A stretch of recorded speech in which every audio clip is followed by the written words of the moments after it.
Hello everybody, and welcome to another pre-recorded episode of the Elendor Chronicles. This is going to be happening for a little while now, but as we are about to begin our show, it's time for me to do the normal, which is to do our little bit of promotion before the show begins. So, if you haven't seen us before, hello, welcome to the Component Cast. We are a TTRPG channel that attempts to make more and more TTRPG content as a massive group. We have now 3 shows a week. You can join us on Mondays for this D&D show. We have our Lancer game currently on Tuesdays, and we have our Cyberpunk game on Wednesdays. If you want to support this channel and support what we do, why not become a Twitch subscriber today or become a Patreon? Patreons are the best way to help us out, and it's where we get the biggest share of the profits, which we can then turn into content. Everything that we earn goes right back into the Component Cast, whether that be producing new shows or new things such as published works or music. Speaking of which, if you really want to help us out for free, no money, please go listen to our soundtrack on Spotify or wherever you get music. You can go for the Elendor Chronicles Elendor Chronicles Volume 1 soundtrack, and it is 100% royalty free. Use it in your content. It's available on Instagram, TikTok, Snapchat. If you're making content there, you can add it directly in-app. Or you can contact me and get a hard copy for free if you need it. Other than that, let's get on with tonight's broadcast, shall we?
So, last time, Breton, Ruby Soul, I think it's Ruby currently. Ruby right now, yep. And Zep made the decision to fly towards Modgwin. First of all, Zep, I'm gonna need a piloting role from you. We're back. The Skyfire is back. This is how things should be. Which requires me to actually be in fantasy grounds. Yeah, yes, it's totally fine. You're just editing me more work to do by cutting around the pauses. I'll make sure to clap so you can see the break. Oh dear, there's an update. Yeah, it's a pretty big one as well. No, it wasn't. It's done. Oh. Bloody Swedish internet and its speed. Yep. It's where the internet comes from. True story. And that in Avengers.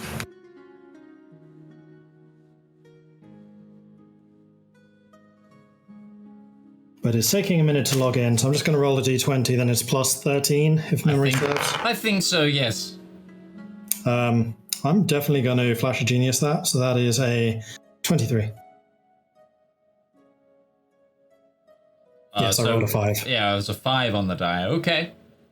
Plus 18.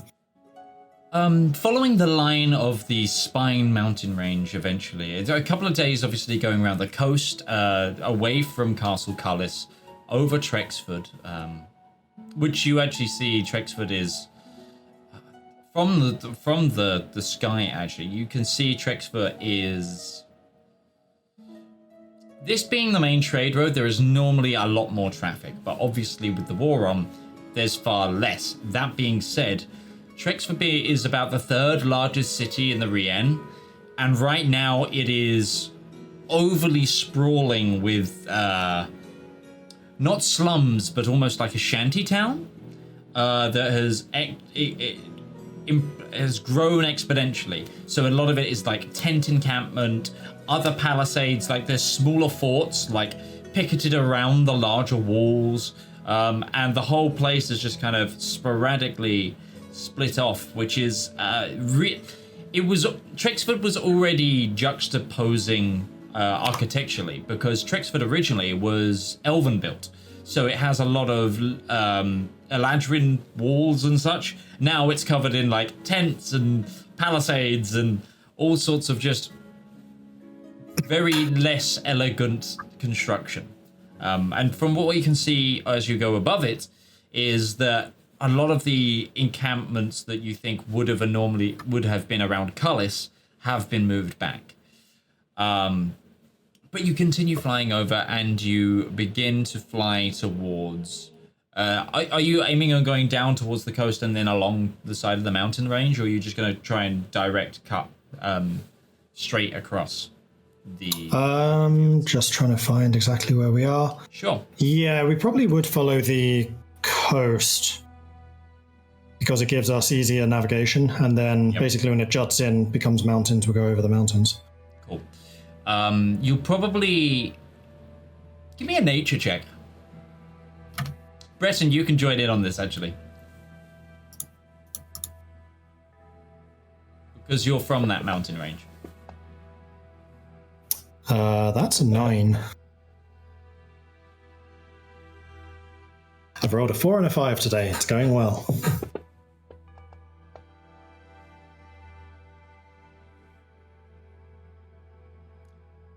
You muted, Lake, but I think I just saw what you were rolling. I was laughing. He's like, yeah, sure, a nature check. The thing I don't have. That's a crit. That's a 21. So, when you go to map out, like, you're going over the mountains, Zep, Breton just kind of hands on shoulder stops you and goes, that whole mountain range you know to be where the Empire gets a lot of its flying creatures from. And it's also very, very wild in that regard. And also the mountain peaks are jagged and very hazardous. It's not an easy flight path, but you could easily go along the side of them and have pretty much the same effect. So it just kind of goes, maybe not over the mountains, but it would be wiser to go to like follow them along, keep them to one side of you, sort of thing. Mm-hmm. Sounds reasonable. Okay. Are you planning on stopping?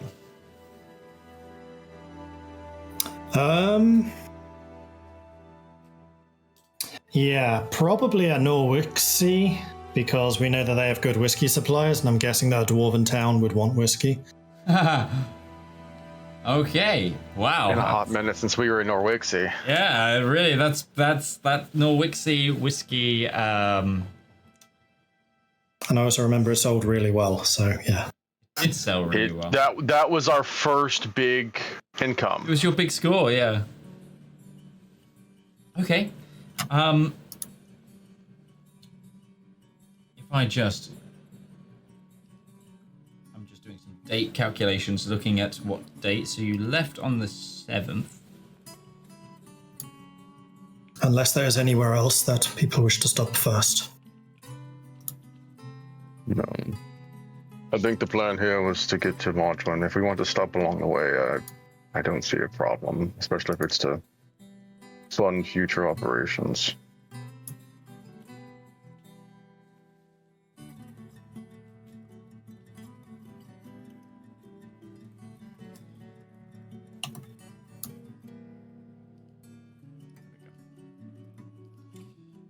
So yes, it takes you three-ish days to get to the Colchester, as you get quite lucky on the actual wind speed and direction.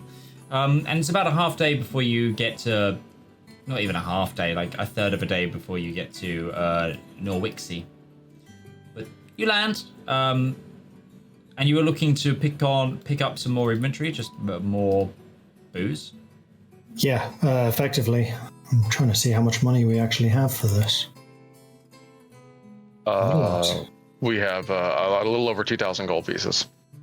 Do we want to spend that here? Because we'll almost certainly make it back again. Is this also where Joanna did the spider place came out of? The spider abyss holes? That was farther east along the road. That was... I think that was Cochison.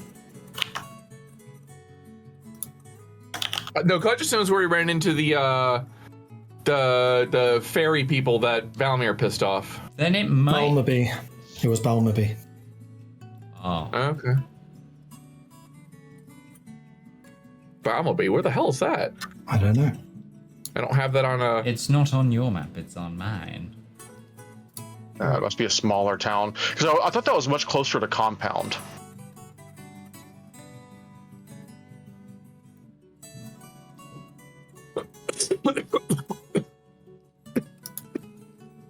Sorry. No. I accidentally refreshed the wrong tab there. Either way, no big deal. I don't want to detract too much. We're not going near it. We're going near it. I mean, Yeah, honestly, that's more a question for your... I'm not opposed to spending the party stash for that, Zep, but I honestly feel like that's more a question that should have come up earlier. I don't think anybody would oppose. It's not exactly a... The amount of money is not insubstantial, but it's not like it's breaking everyone's bank if it disappears. And the funds will be replenished with the first of our profits. It should not be hard to move booze from Elixir and Marchwin, no.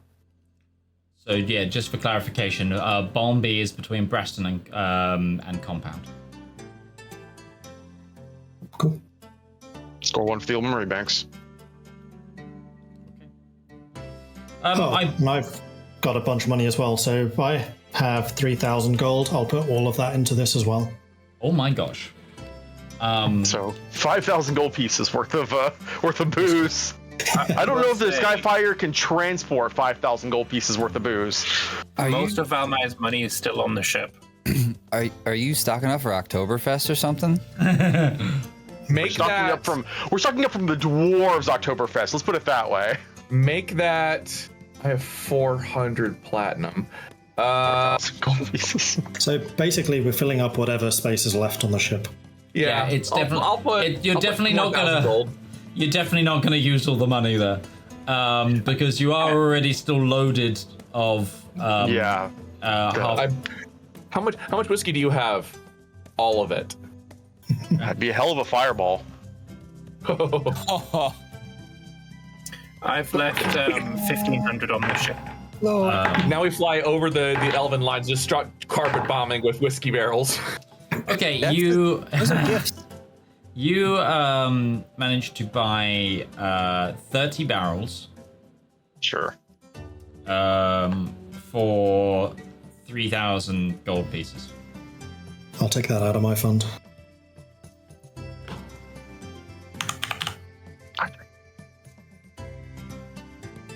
I didn't hear the number because my Discord froze. 3,000.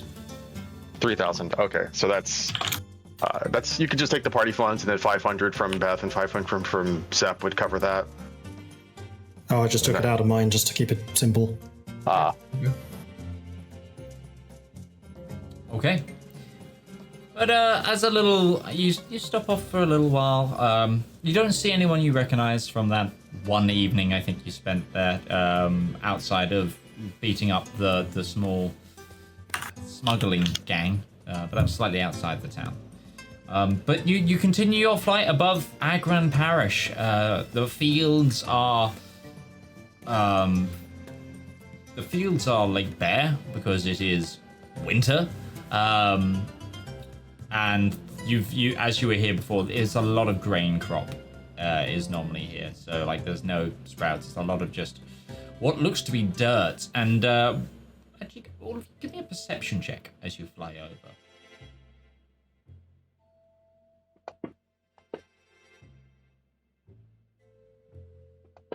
$15. 19. 18. Okay. All of you see this. When you kind of all notice this as well, just generally, as you're flying over, also because of the time of year, there's just a lot less people around. A lot of the peasantry and other workers are not around, and you also notice a lot more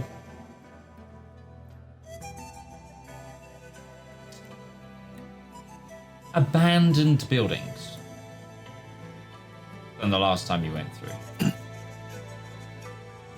I'd imagine most of the villages have been called to arms. That was my thinking as well. Fuck this war. A place like this, it wouldn't surprise me if they're also abandoning it for the safety of the largest cities. You're quite far from the front lines, though. They're not so far from the bay. True.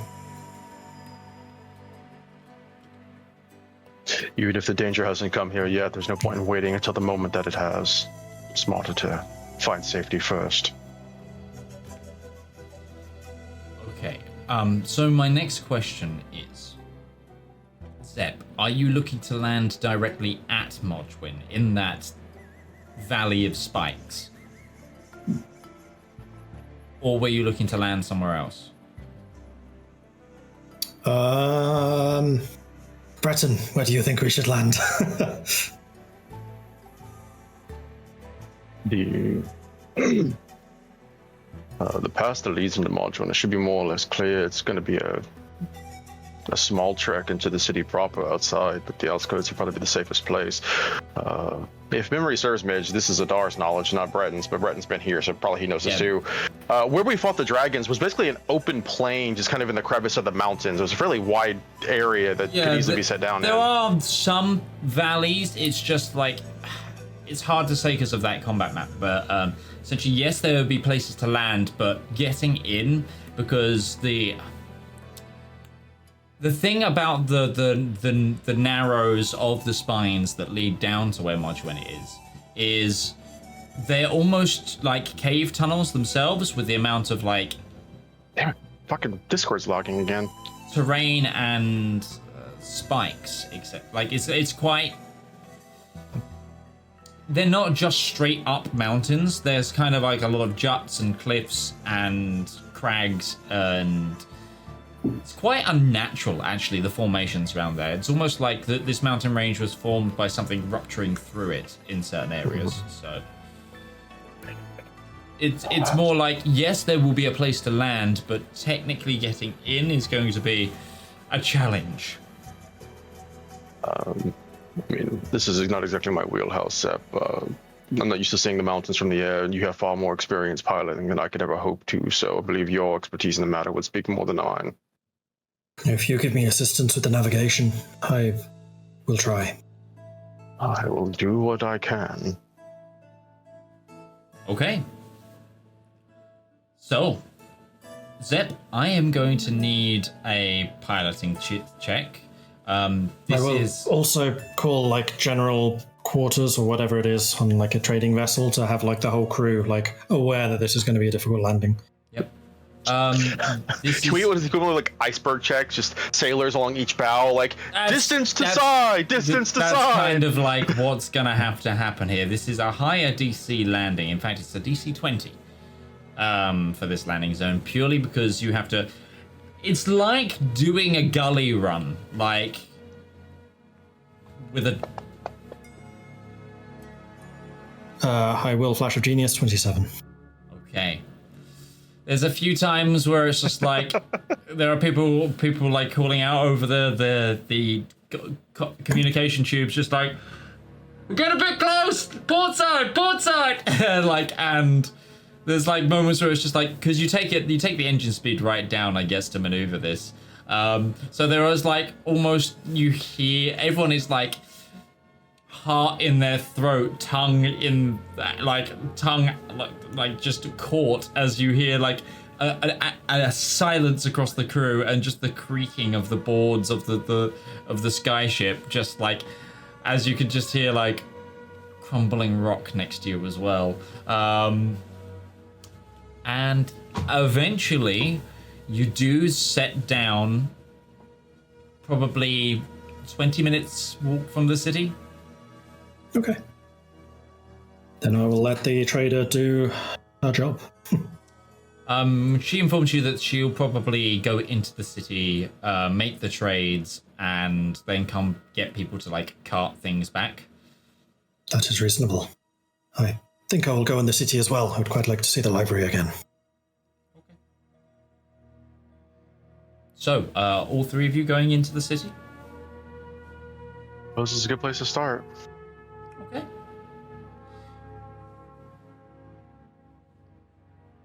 Okay.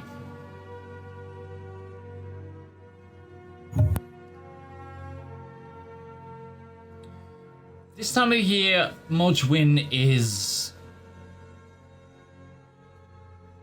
Actually, it's odd. Because of how shielded it is by the mountains, it's a little bit warmer than when you were flying. But there is clear, like, that a lot of the earth around it is a little wet. Where there might have been snowfall recently, but has since melted away. It's quite slushy underfoot. The ice freshly on the out, but the mud firmly on the in. As you get closer to the walls, you notice that Zep's defenses are still here. The primary defenses against those dragons that were improved are upon still standing and still on use. Actually, you notice that there is a number of guards actually just mounting a ballista, like essentially doing regular maintenance on it. And yeah, you return to Modgwyn. You still see the buildings atop the wall in certain areas and the heavily converted dwarven settlement. But you return. Are you all heading straight to the library? I was following Breton. Actually, no, I have a different idea. I will accompany the trader because this is the place to get rarer metals. And I think I would have a better idea of what could be used in ration. Okay. I am having to go into some really old files right now to grab me the map of the city. Would you guys like me to resend you guys the map as well? Sure. Okay. I'm just digging it out. Give me 2 seconds. I imagine once they actually get into the city, Breton is just gonna... like, they came to Modgwyn for reasons, but Breton was not here for Modgwyn. He was here for... I have forgotten the name of the city once more, because it is a longer and complicated name than just saying Modgwyn. And it's basically the same place. Igelanfoss, yes. It's actually on the peak, like, if you were to leave Modgwyn, it's on the peak in front of you. So, like, it's, like, up the other side. They look like... There are certain areas on some of the mountaintop outside of where you're from where you can actually see down to Modgwyn. But, like, it's the closest place in relation. Then he is just going to part ways, basically, as they make their way to Modgwyn and start making his way up towards that. Whatever hiking trail or whatever exists to make their way up there, assuming it's not just a sheer brute force climb. No, it's not a sheer brute force climb, but it is a little out of the way. There's quite a few routes. The main route is actually more towards Compound because it's a less steep climb, but there is a way up directly from Modgwyn. It's known as the old Goat Trail. It's the equivalent of climbing High Hrothgar. Yes, kinda. 7,000 steps. Yeah, Igelanfoss is the highest in altitude city on this continent. Well, it's not city, town. And Brett, what is it, Ruby? If at any point you feel like you're getting tired and need a break, just let me know. It's a bit of a climb. There's the old map files. Gosh, there we go. This was a...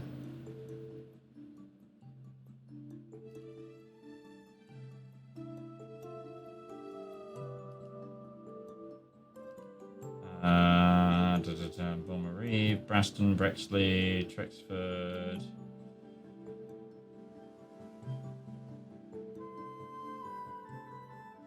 Strangely, Modgewin is not in here. Okay, scratch that. Apologies. Apparently it's not in there.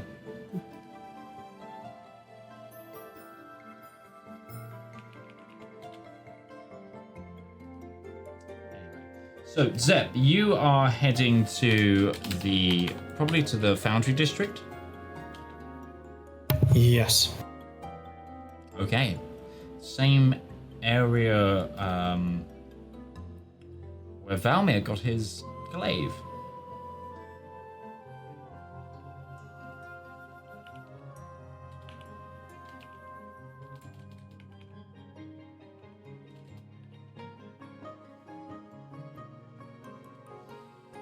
Okay, give me a...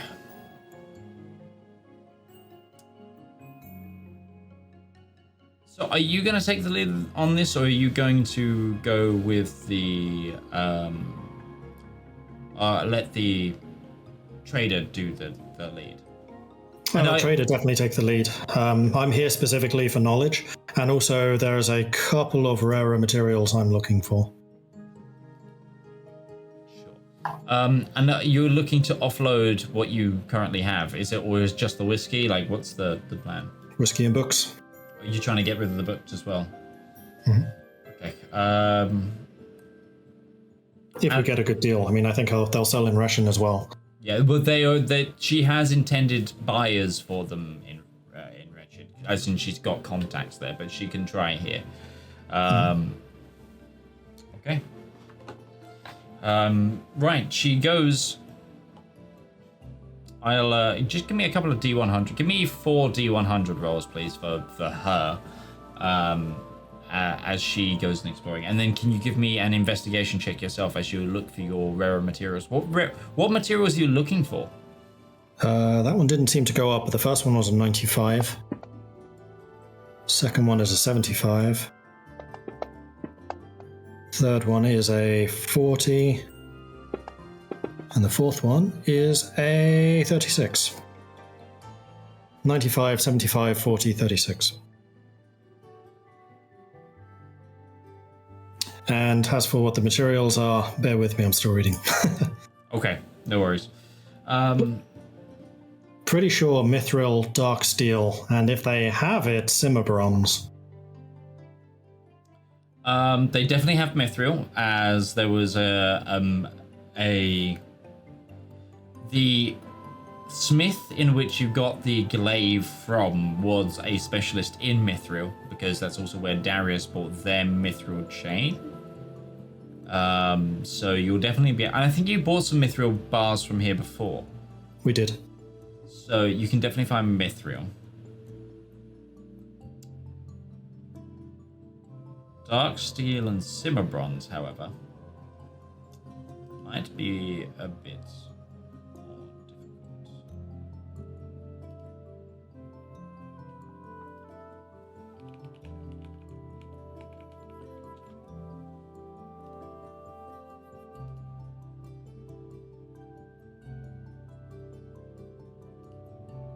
I feel like that should be familiar words to me. It's like, I remember mithril, obviously.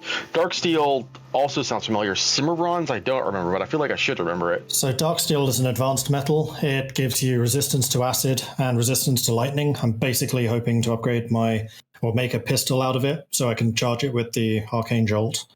Simmer bronze. Where was it? Here we go. This metal, when used in the creation of a spell casting focus, improves the effects of fire spells. I'm not gonna lie, that'd be fucking like. What if we made a sword out of it? Because that sounds like that'd be pretty dope. Well, I'm already making a spellcasting focus for Ruby out of the lens, so if I can amplify that with simmer bronze. Sure, man. So simmer bronze is, however, found normally in the city of Brass. So we will have to definitely do a check here. However, you do know that from your quest here before, there was a connection to the elemental plane of fire. The elemental plane of fire, yes. That was the quest we had to do for Valymr's armor. No, that was the Shadow Prince's Revenge. Your memory is phenomenal. I'm so jealous. Where we fought those salamanders. Yes. Yeah, but like I remember it because it's in my stat sheet, like always. But you remembering it is legitimately impressive. We also remember that we had to escape, but we didn't grab everything we wanted to because the room was collapsing. Yeah, the room was collapsing. No, I remember it because I remember thinking it was funny because I don't think you were there that week. We were doing it for you, and you weren't there to help us. Figures. Yeah. That's the reason it sticks out so specifically. It's like the irony. It was like, we're gonna help our party member. Our party member is not here to help us, though.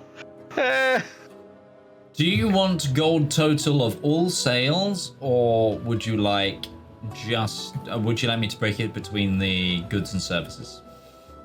Just do totals. Let's keep this simple. Okay. Okay. I will need a minute to do some math, so we'll come back to that. But it is a lot of money. It's no hurry. And then, you're able to find. Can you give me a quick investigation check as you ask around? Roll with situational advantage as well, as you've done a quest specifically in this region before. Also, anyone with extensive notes, do you remember the name of the smith? That's a 32. That's a 30 fucking 2. Okay. I'm good at what I do.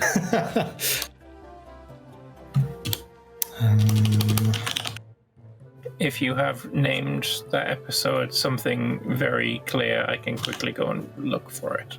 Oh god, this is like season 1. This is what's my notes are. Lake just had to get up and get an old notebook. Like, I'd have to do the same. No, I didn't note down the name of the guy. So I want to say he was another gnome. I think he was a dwarf. Or was he? I thought it was a slightly weird gnome. I honestly don't remember offhand. I don't have any notes on that. My notes jump from staying at the Glorious Leader is in the Eastway district in Compound Cart and Darcy are stored there. Then it jumps from Compound was attacked and yeah. The episode was called Glaving Inferno, so there's not a lot of notes between Norixie and Compound. Right, we'll get back to it, but either way, you go to that forge again, and they have on hand 10 ingots of mithril, 5 of dark steel, and you're so fucking lucky they have 1 bar of simmer bronze. Ooh. I'll pick them all up as I take it you want that to come out your profits. Yeah, sorry, remind me, how much was it again? I can also pay for it if necessary. I've got 4,000 on me. Cool. So there's 1 simmer bronze. Yep. 10 mithril, 5 dark steel. Yeah, 5, 10, or 10, 5, 1. Okay. Yeah. Yeah, I've got 400 platinum I can give to Zep if he needs to buy anything. I mean, whatever we don't use, I can sell in Russian, because it's definitely going to be useful there. So I would say let's just pick it all up. Sure. I think we'll find a use for it. Yeah. We have crafting time. Yeah. I want my flaming sword, Midge. Give me my flaming sword. Oh no! What you want for you? Yeah, if you want a flaming sword in like that regard, you'd want to make it out of Elysian gold. Yeah, but see, that's not something we can get here. Or Iron Man gauntlets. I'll take those too. Okay. If I remove the cost of those from the profits, you still have 51,000 gold pieces. Cool. What even is gold? What even is value? I bought this with booze. No, that's from what we picked up in like Atria and stuff. As well as the booze. The booze was like... As well as the booze. The booze doubled, so... So I'll repay myself the 3,000 that I spent on that, so we still have 48,000 profit. I would say for the sake of this, Zep, depending on what we're obviously because they put more money back in the trade, just take whatever is not divided evenly as like your cut, because obviously it was a personal investment for the booze. I mean, it was a personal investment, so I could buy more metals. If I'm being very honest. For context, by the way, because I just looked it up, a standard D&D gold piece is $490 in current, going on the current rate, which means that we just made, after everything, 48,000 gold, 23.52 million US dollars. An average day at Amazon. Yeah, that sounds about right. It's just good business. So I put 48,000 into the trader bankroll. Cool. Yeah, no, like I said, she picked up some extremely rare books because you gave her 27,000 gold pieces or something ridiculous to work with. And the library dedicated to the goddess of knowledge here just went, let us go to the vault. Give us a moment. And then also just other metal work, reinvesting this in stuff that Russian would want, because we know we're going there next. You want to reinvest all of it? I'd say, why not? We can divide up the profits from Russian. Okay. Cool. Zep, is there anything else you wanted to do in the city? If not, I'll jump to Breton and Soul, who are climbing a mountain. I don't need to spend much time on this, but Zep would probably just make use of the library to do research on arcane force weapons for reasons. You already know, Mitch. Yes. Okay. Give me. Yeah. Put 10 gold aside for the rental of the library time as your donation, and then give me an investigation check at advantage. Because they have that like lectern thing that helps you.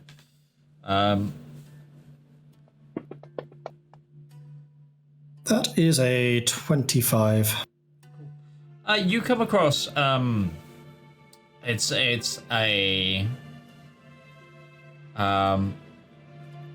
a book by an author named Leonard Desici, and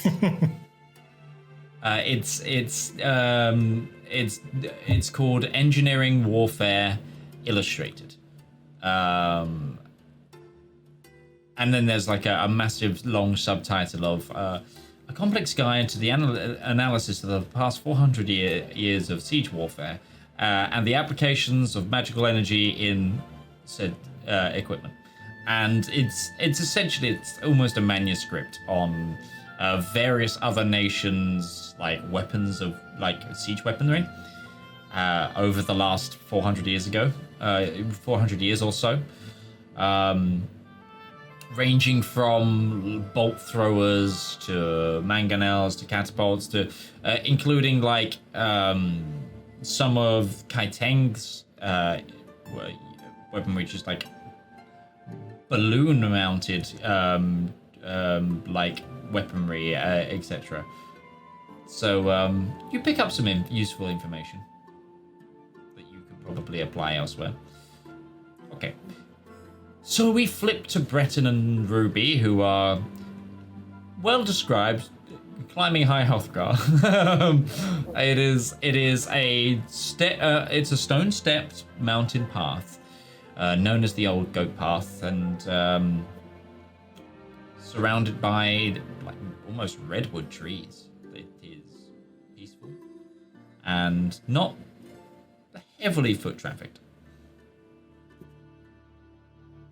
But the air is, as soon as you get like out of the gully of the Spine mountain range of heading towards Modrin, you start going up into the mountains. Temperature begins to drop pretty rapidly. You're in late winter, heading to the later half of winter, climbing a mountain. It's not easy, and you begin to feel the frost on your skin as it goes up. Breton, you're resistant to cold, but I still got the stuff from Illytheria, the cold weather gear. Yeah. Okay, you throw that on then. Yeah. It's still chilly. You see your breath heavily, and it's also the wind starts picking up is the main thing. As soon as you like begin to break out of the taller trees into the smaller growth, and then eventually no trees, you're like, oh, okay, yeah, whoa, there's actually shards of ice here. I would actually imagine also that somebody who is so attuned to fire as Ruby is, like cold, while she's not vulnerable to it, she definitely feels colder easier. Yeah. It's one of those things of like, you're actually being like buffeted by the ice as well. It's noticeable, but you're in thick enough clothing. Even Breton's wearing a giant heavy cloak around him. It's less about keeping warm, more about just keeping frost from forming on the outer shell. Right, I did have in my notes. Sorry. Go ahead. No. I was just going to say, if we did have in our notes that we bought some really good quality cold weather gear here last time. So. Yeah, here from Modgewin. That's where you got it. Zedaar specifically made a point of that. Breton, could you not have lived somewhere that was warmer? Like a beach with sun.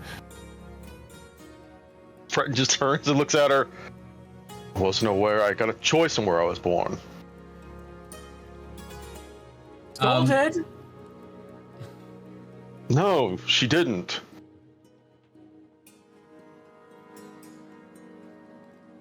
Did she though? No. I need you both to make a perception check. Sure. Perception check. It's really cold up here. 21. 12. Breton, as you are stepping, you look down like at the steps just haphazardly, and you see like frozen blood, and look like what looks like drag through it as well.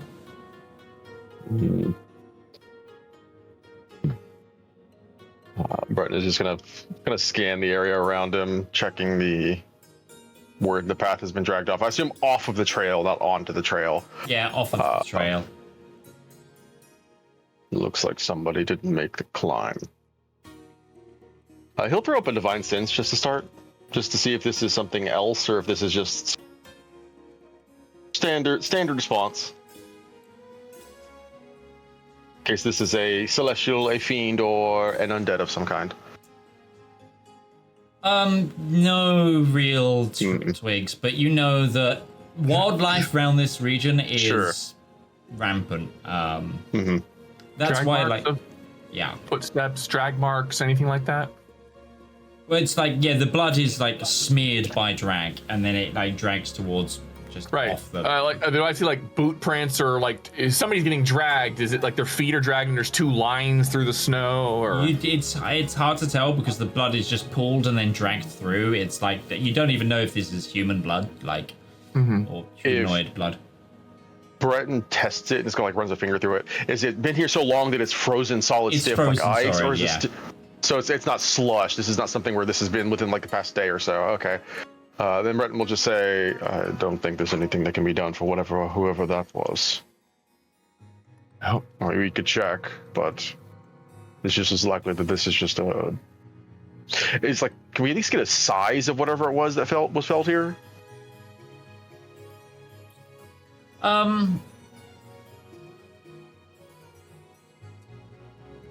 If this is a smaller humanoid, they would be fully exsanguinated in terms of that's the amount of blood that's there.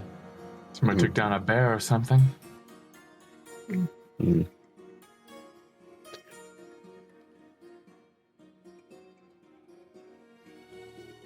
I guess Breton would step off the trail, not going far, but just kind of seeing if there was any signs of evidence of more that might paint more of the picture together before just letting it go. Like, if this has been dragged with like brush and trees to see how much has been bothered. Give me a quick investigation. Sure. Can Soul help him with that? Or is this something where Soul or Ruby should be doing that? Ruby's there. You know. Ruby does not have a very good investigation check. Neither does Breton, is the thing. Sure, I'll just roll regardless. Oh, you're helping. Haha, that's advantage. That's a 19. You look around for a bit, and then there's clear, large feathers, just like look like they've been pulled out of something. Mm-hmm. Owlbear? Tufts of feathers. Owlbear, axebeak, if it got this high, I don't know, but prey being hunted. I don't think there's not a safe track up this mountain. No saving them at this point, even if they have been taken. Well, unless they're strong like Luke in a Wampa cave.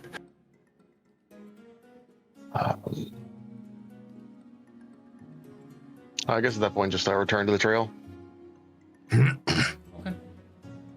And you continue your climb.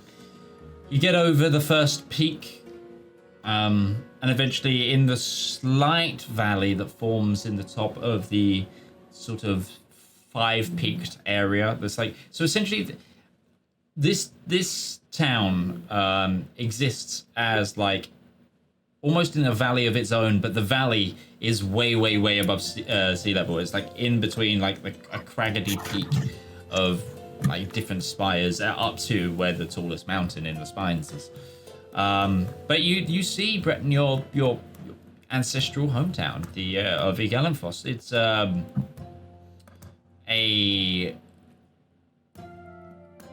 it's not walled. It's not a walled town.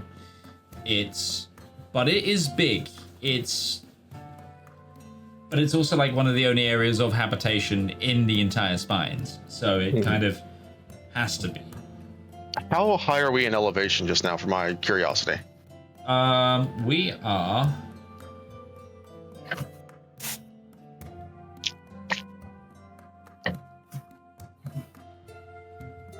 Double check something.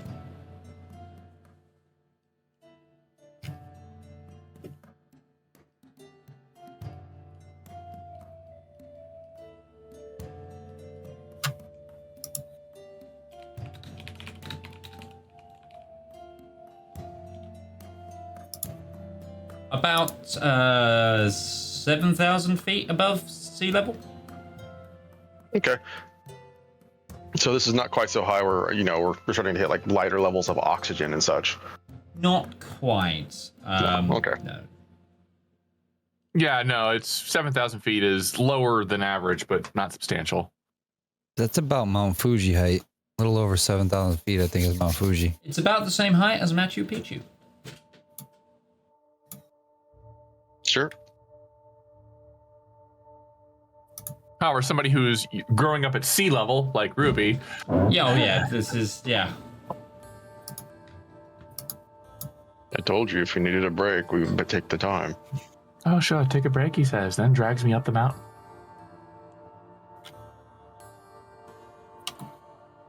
Breton just starts walking down. It's a smaller decline towards the town. And I'm going to describe this from Ruby, because Ruby, I don't think you would have seen this place before. No, she never went up this high. It's a lot of wood construction buildings, not a lot of stone.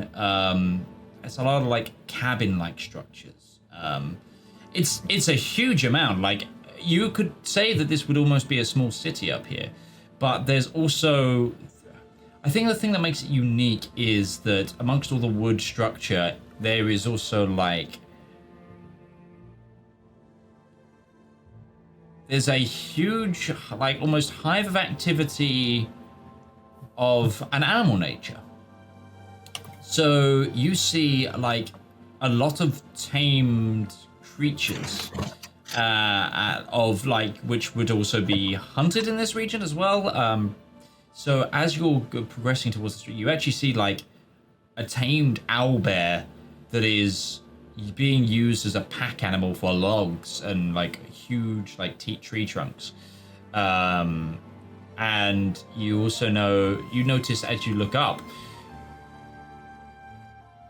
hippogriffs and griffins and giant eagles, like clearly on the tamer side, sort of around. Some of them being ridden, others not. And there is there is somewhat a connection here between the wildlife and the Lambert. Your rustling's right on the microphone. Oh, apologize. Sorry. You can see that there is a connection here between a lot of this very, very rugged wildlife and the very, very rugged people here. There's a lot of people wearing furs. A lot of, as you look around, a lot of people look like they're like rangers, and you see almost a uniformed rangery here with thick brown cloaks. Got similar clothing to a lot of the Huskarls you've seen before, but what you know from the Rien is there's very few regions that have a physical, always standing force or military. Yet here there seems to be a military presence. Even though there's a war on, there's a big sort of presence of these units. And yeah, there is also the one thing you notice, there is like a keep-like structure, but it's made of wood. It's not like a stone keep. The only stone building in the town you seem to see, because you get a really good view of the town and the rooftops as you come in, seems to be a temple.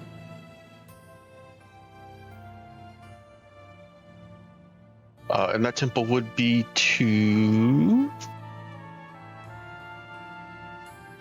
Here it's actually non-denominational. Mm-hmm. It's a general sort of 9 lights one. It's not like heavy king that never was, because you get a lot of there's a larger than normal dwarven population. There's a larger than normal sort of cross population with a lot of other areas of the Rien and nearby. And also this area is well known for as well its local folk deities as well. It has its own sort of mini pantheon of like demi-deities. So whilst there may have one time been trying to get a more king than ever was flavor here, didn't really succeed. Yeah, it's very non-denominational. It's a little weird to actually be back here.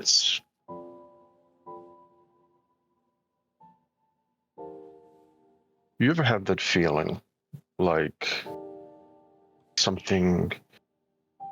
I imagine it's when you're a child, everything just seems so much larger. You don't get me wrong, Yellenfoss is quite a large town, but once you grow up, you just kind of, everything falls into perspective.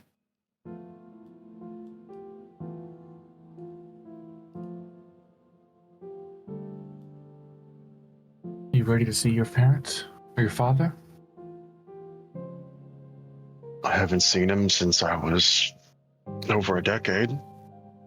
I'm not even sure if he's still here. I hope I don't get yelled at.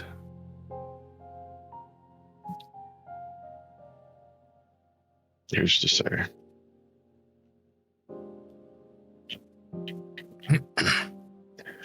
Oh, we should probably start by looking for the... If it hasn't moved, then the smith shop should be... And Breton will start looking around for the local smithy, because that will be where his father is. You know that you know this place well, so you know that there should, at least last time you were here, be 2 smithies. Rivals, like gas stations across from each other. But essentially, one is close to where you are, and one is towards the main road, and they're literally either side of the city. And your father's is the one towards the main road, on the other side of the town, city. Urban sprawl. Mm.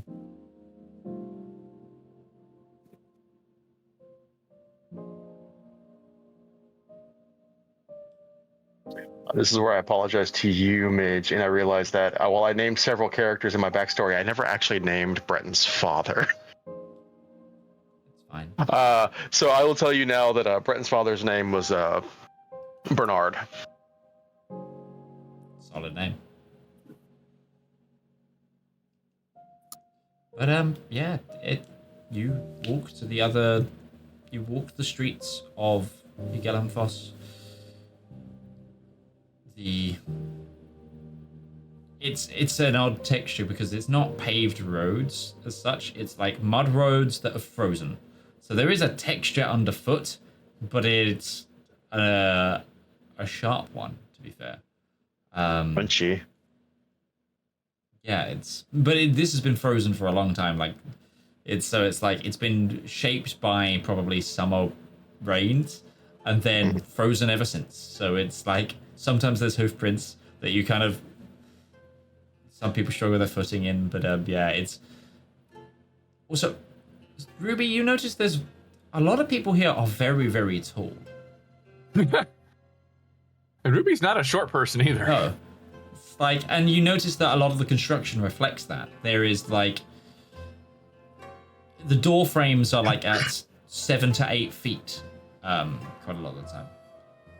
The first place in a long time I haven't had to duck, and I imagine how much better you feel. Breton just gives her a look like, no, you don't say. What's that like?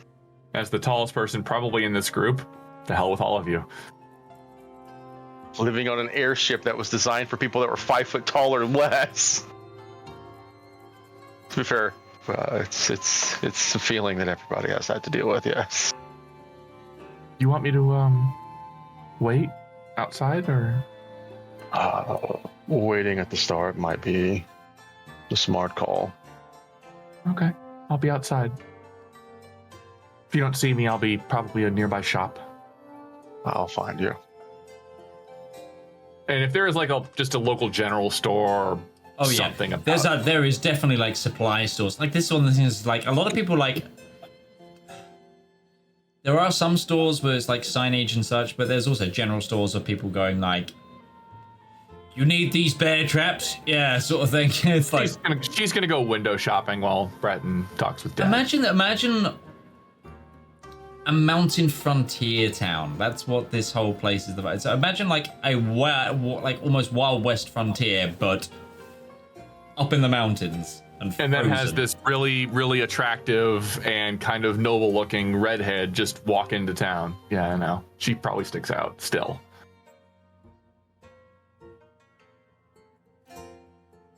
Yeah, she'll go bop around a general store. Okay. Maybe a fabric store. Ooh, I can get Breton some new linens for his bed that are from home. Ooh. Breton, you head towards the shop. Are you going to go in, or are you going to check the forge first? I mean, if there's no sound coming from the forge, you'd probably just kind of look at it for nostalgia's sake, for stepping inside. As you look at the forge, just sort of look around outside, you hear a of the door opening, and you see the tall still but aged stature of your father. It seems to be trying to clear some soot off of his hands with like a rag. But then kind of instantly stops when he sees you.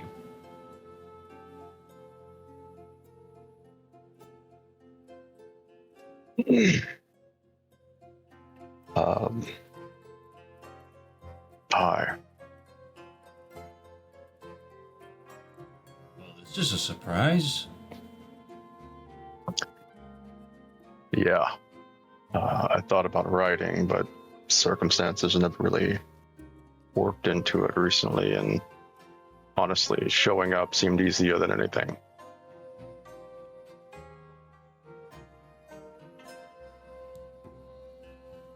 Suppose you better come inside. He'll just nod his head.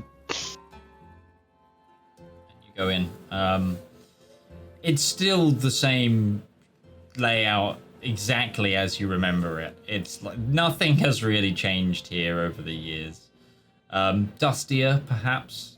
Slightly a little bit more disheveled, perhaps, where shelves have like slumped and then been re-put up, or it's been a decade with the same owner. Like the things just slowly get a little more every time, especially without the new generation to take over.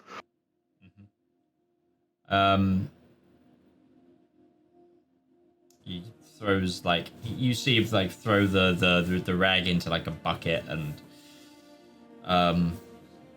he looks around and he's just like goes like into a cupboard and pulls out like a stool and like puts it. He's like and then he goes over and he kind of closes, like puts the closed sign on the front window, and there's a nervousness about him. I imagine Breton's not giving it off. He's far better at composing himself, something you learn in his line of work, but he's still nerves there. He's too kind of shuffle over and sit on the stool. Very much like you're gone so long, like you feel like a stranger in your own home. Yeah, it's like it's hard to say, like you don't really even feel home anymore, even though this is where you grew up at for at least a portion of his life. Settle onto the counter, kind of pull the heavy cloak off and just kind of drape it over the side of the counter, even if it just tangles down to the floor. Are you hungry? Can I get you no. Like some? I can do you a bacon sandwich. If you have something to drink to warm up, that'd be just fine. He then goes, warm up or warm up? Either or. So he goes and he just kind of steeps a hot chocolate. Sure. I realize this is a little awkward, but I just want to clear the air and say that I'm sorry this has taken as long as it has. Things have been complicated recently in a way that I could only begin to describe, and trust me, if we have long enough, I will tell you everything. But before that,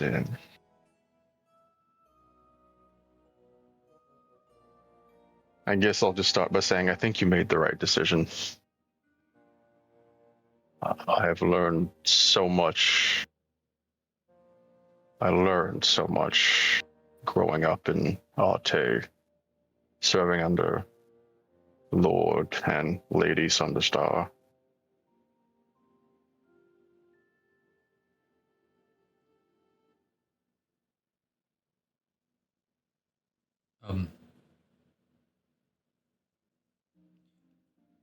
Well, that's a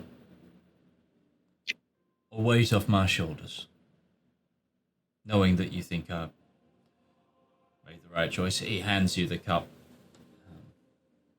Takes it and just it's one of those things that as a child you don't really realize the real reason that any parent makes a decision to do the things they do, but you get a little older and you realize that sometimes making hard decisions are just part of being an adult.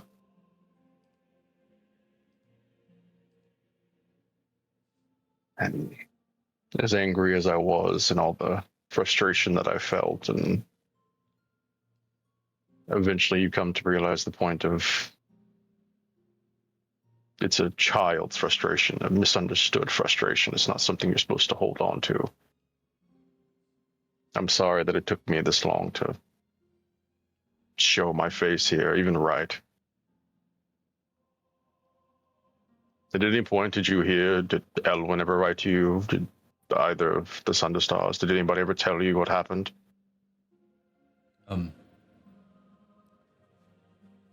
He goes out back and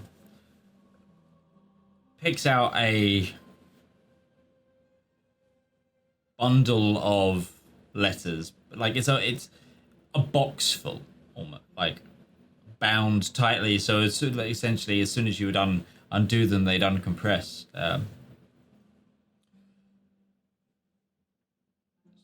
Sir Elwyn and I kept in touch regularly.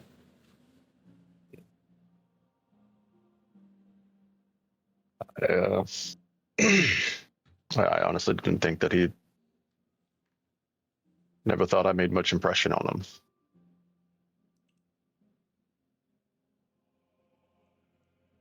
Do you know what happened to him? Honestly, I haven't spoken to him in years either. After he left Lord Sunderstar's court. He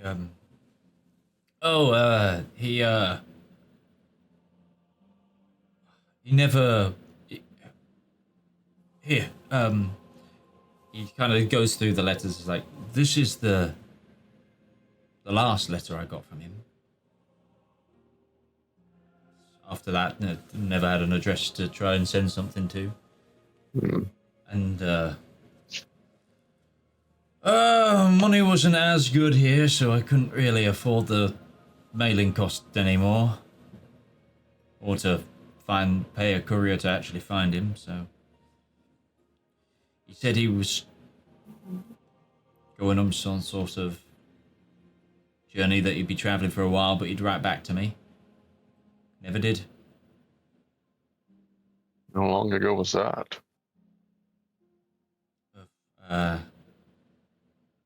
Is the letter dated? Would that be an easier way to check? Yes, it would. The letter's dated. It's got a date.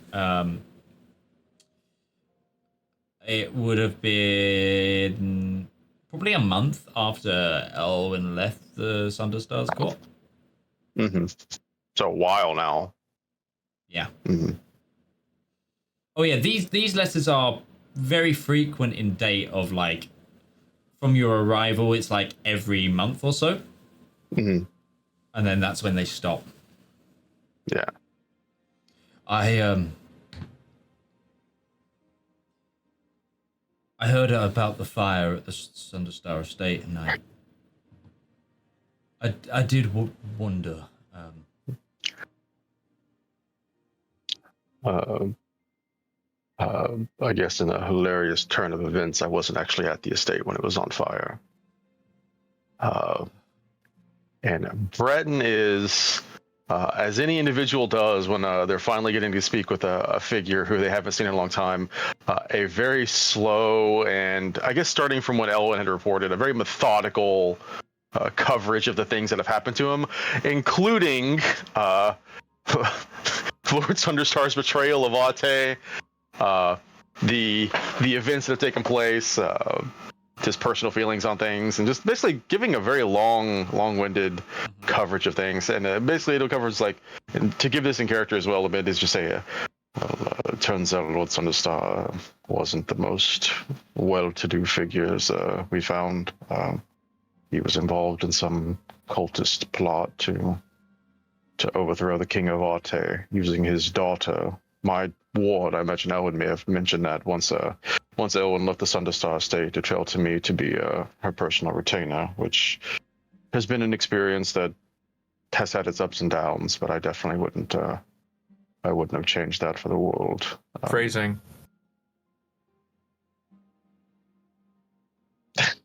God damn it. Then there was the fire, the first fire, and she disappeared, and that was rough. I actually considered coming home then, but it wasn't long after that I decided to. I spent a few weeks seeing for if she had just disappeared. It wasn't certain, and Lord Sunderstar sent me word that she'd returned back to the estate, and I should return my title of retainer. And I learned then that she was not actually. It was not actually her, but the shapeshifter that had taken on her form, which is a part of an even larger part. And he's saying this as if he's trying to make sense of it himself. Like, this is the first time he's had the chance to actually get this off of his chest and like say these words aloud. And it's like the way I imagine this is, as the conversation progresses, like if this were a film, what we would be seeing would be just the hot chocolate full, the hot chocolate empty, the third cup of hot chocolate. A little bit of whiskey added to the hot chocolate. Yeah, and then just scotch glasses. And then it just kind of breaks to your father going,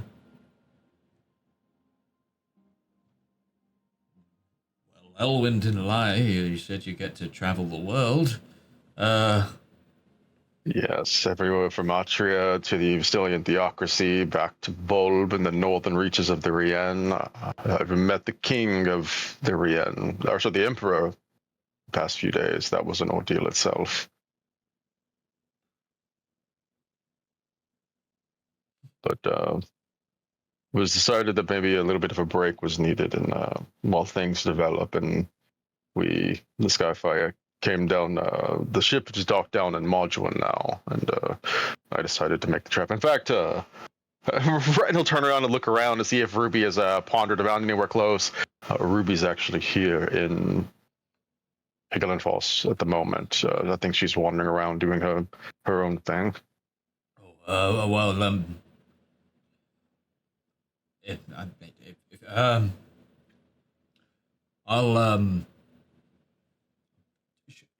Should I get more cleaned up? I'm a little bit from the forge and... It's fine. She's not all nobles have been pleased to find are the type to judge you for how you're dressed or how you look. They judge you just for who you are. Right.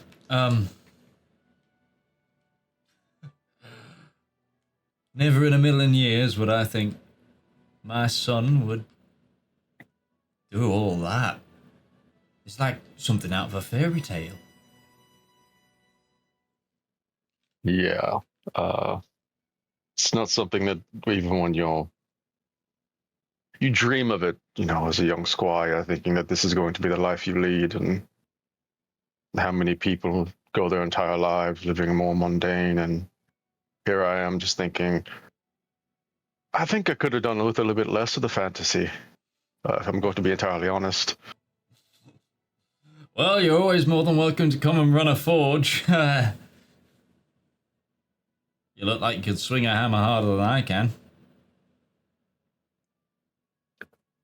Maybe when all this is said and done. Well, it's yours if you want it. One day. There's still a lot of stuff that we have to settle first. A lot of good that needs to be done. I mentioned the dragons and the war, and Breton just sighs again. Speaking of, he kind of looks around the forge. Obviously business hasn't begun here.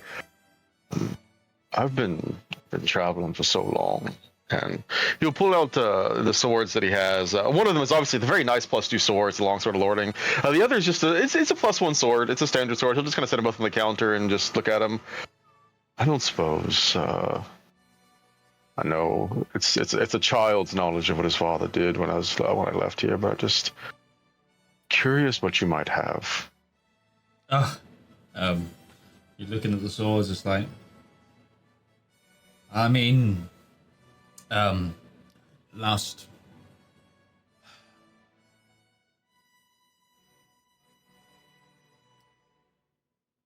I have one thing.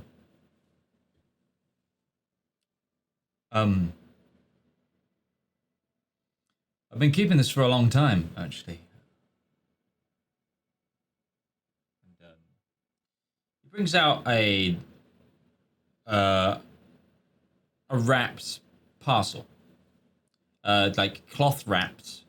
Looks like to be like an oiled cloth, like probably protect from weather damage kind of thing. And then you see the hilt out the end.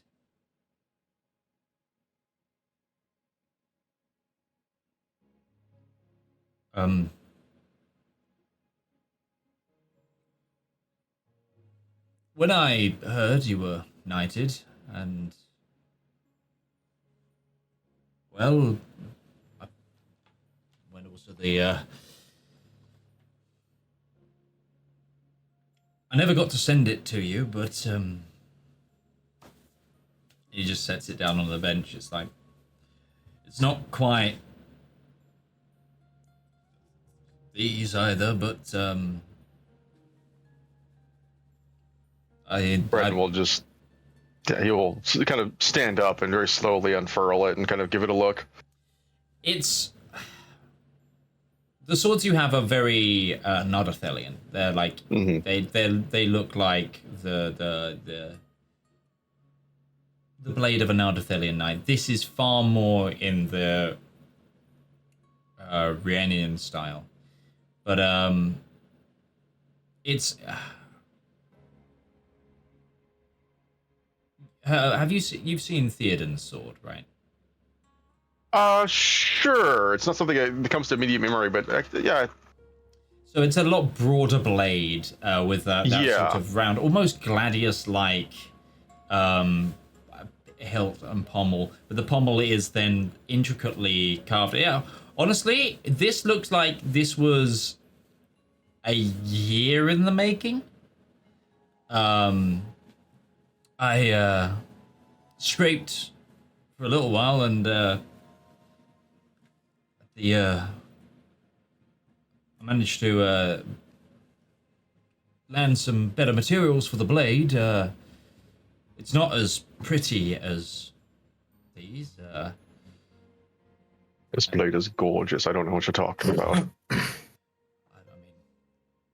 was a passion project for a while. I got sick of making javelins and arrow tips for all of the hunters and the warreners around here. But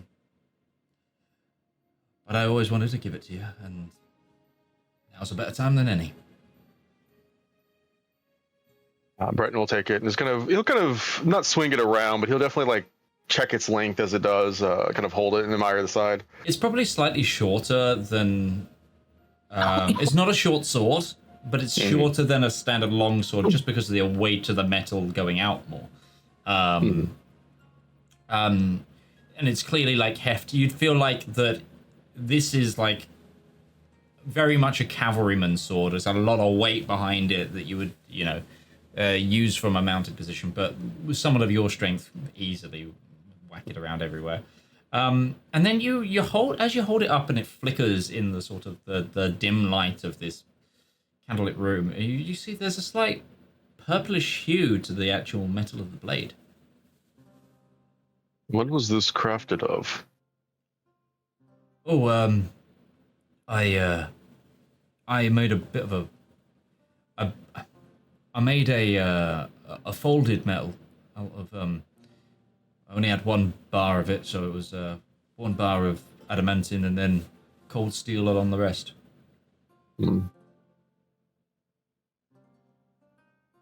It's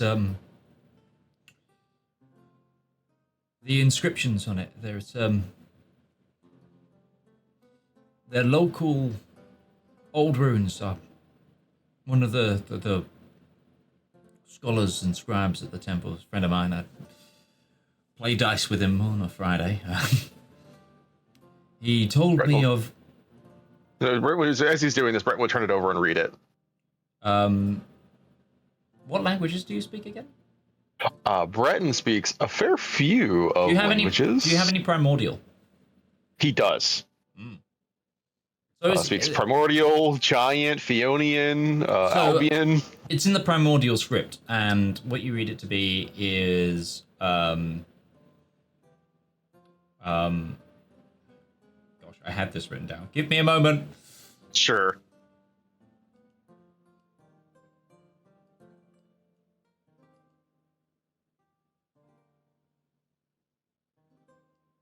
It says, "Where giants leap, the heart of warriors keep."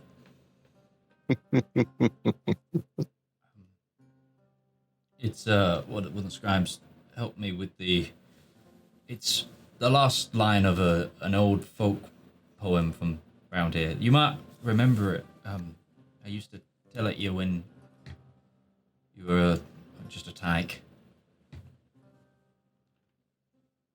Brett will nod and say, "No, I remember. It's not a lot of memories from back that far back, especially not before Mother disappeared, but I remember."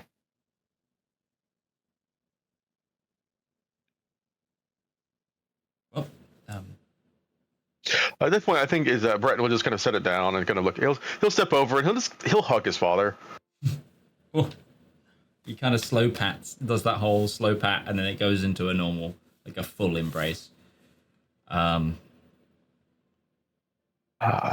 tell you what. You settle in. I'm going to step out for a moment, and leave my swords here. No point in taking them with me. I'm going to go find Ruby.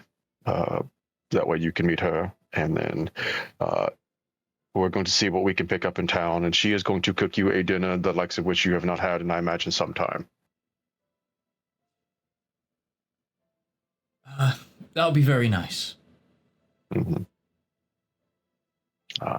And as he said, he'll ensure all the blades are properly sheathed or wrapped and protected, but he will kind of just leave them sitting on the counter for the moment before he will step out. And he'll take the long sword of warning, just because that's the one weapon he knows is safe against all odds, and he'll go and hunt down Ruby. She will, if Midge will allow me some levity here, she's going to walk out with two things, one of which is a very large bearskin blanket. Yeah, absolutely. Definitely find that here.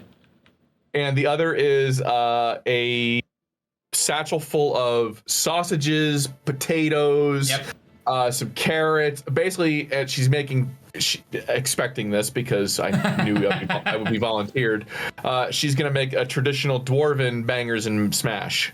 Okay, sure, yeah. That's So, in a world where owl bears exist, is it possible that you could have an entire blanket made of down? An owl skin blanket. Yes, here definitely. I have to imagine. Oh yeah, it's got to be warm as well, which people would love. Oh yeah, she will absolutely have bought that for him. It's a big one for him. It's an owl bear skin. I don't think they make them small. No, they don't. But no, you definitely can. She's draped over because it's really big on her, but she's got such. Hi. Yeah, and Bert would just grab it and lift it up. A little late for the holiday, but I thought this might look for your bed. Better than the gnome blankets you've been given. It's not going to fix the size of the bed, but at the very least it'll go a long way. Well, if anything, you take the bed out, lay on the floor. We'll have to talk to Zep about that. Anyways, I think it's time that you should go ahead and also meet him. Okay, I've got stuff, and she'll show it's lots of food. Mm-hmm. See, I imagine it probably takes them 5 minutes to find Ruby, and he just kind of steps back into the front door and say, "We're back." You see him just finish splashing his face in a bowl of water. He's also you see all the cups and stuff you've have now been crudely put in the sink sort of thing to just kind of get them off the counters. Father, Bernard Montelier, this is my ward, and Breton kind of stumbles on the other words. This Anrayne, companion, Sunderstar, Ruby. Pleasure to meet you, Lady Sunderstar. She'll smile, and I do believe I took this. Double checking. Languages, here we go. In Dwarvish, we'll say, very nice to meet you. He replies in Dwarvish. Welcome to my humble home. You say that question like it's not yours. Breton has told me a lot about you. Only the good stuff, I assure you. Well, I'm not sure how many good things he remembers, but can I get you a drink of anything? And actually, I've got one for you. And she'll pull out mead. Oh, thank you. It may not be Dwarvish tradition, but I like to insist on cooking for as many people as I possibly can. Well, I would be a fool to turn down a nice hot meal that I don't have to cook. Bangers and smash. Sounds good to me. I totally forgot. Sorry, this isn't nothing. Brent was like, I totally forgot. He will pull out the sending stone because he still has the sending stone, and he will send the sending stone to Zep. This is the sending stone. He's like, Zep, made it fine to Elendor Falls. Probably going to stay the evening here. Don't worry about us. Understood. I had lost track of the time. I am still reading. I'm not usually as interested in these as I am right now, but the differences, and Zep will go on for a couple and then just get cut off as he's clearly absent-minded. Mm-hmm. You found a It's picture. still talking, probably. These are the books that Zep likes. Too many Diagram books, yes, diagram books. It's like the perfect middle ground for Zep is blueprints, because it's like you get to look at it and understand it. There you go.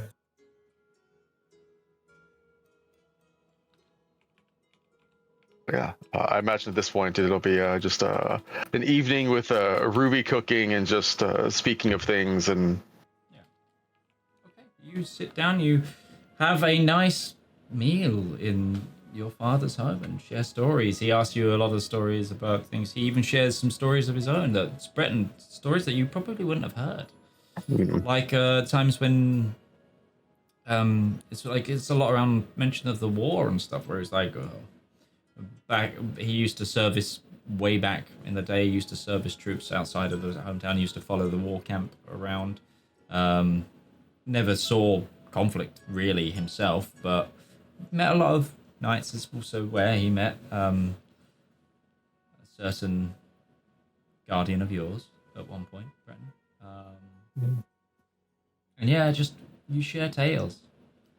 I'm gonna hop back to Zep.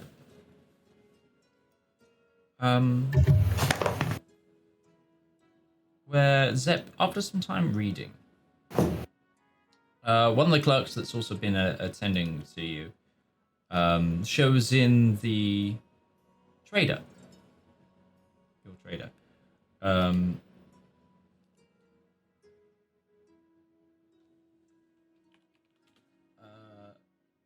who comes over to you like quite quickly and says, I've been followed around town. There's this creature that keeps its distance. I noticed it once, but I keep losing sight of it, but then I keep seeing it again. I think I'm being followed.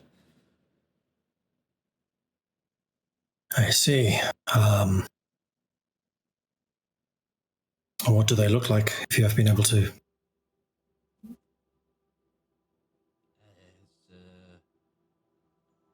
Short, it wears a cloak. I haven't been able to...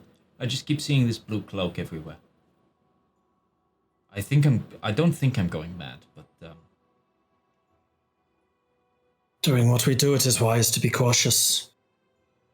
I will come with you and see if I can find what this person is like. Mm-hmm. Incidentally, what's Braun doing? Is he with us? Braun's definitely been with you, I'd say.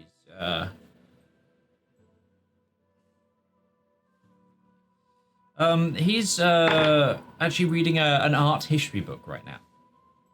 Oh, nice. But he's with you. Mein Kamerad, I could use your assistance here, as I know that you are very good at spotting things that are untoward. Mm. But we may have someone who is following us, and we are not sure why.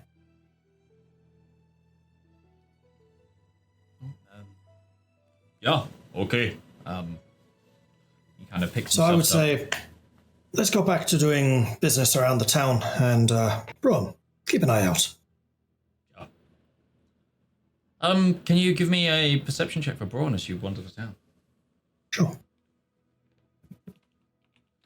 Is Braun really perceptive? Oh yeah. +8, much better than me. 15. You spend like half an hour going around, just kind of trying to finish off some of the trader's route, And she just continues to go, okay, yes, you can collect this from the skyship. And so that, or like doing trades, buying up more supplies, etc. And also things to trade, start getting that trade going. But don't notice anything.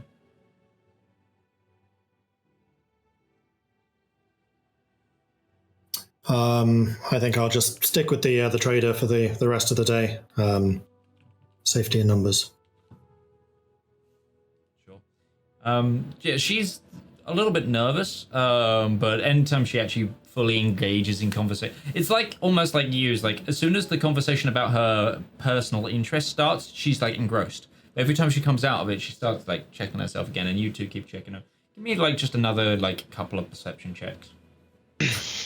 Would Braun not also be here to help with this? Braun is the one doing the it. perception.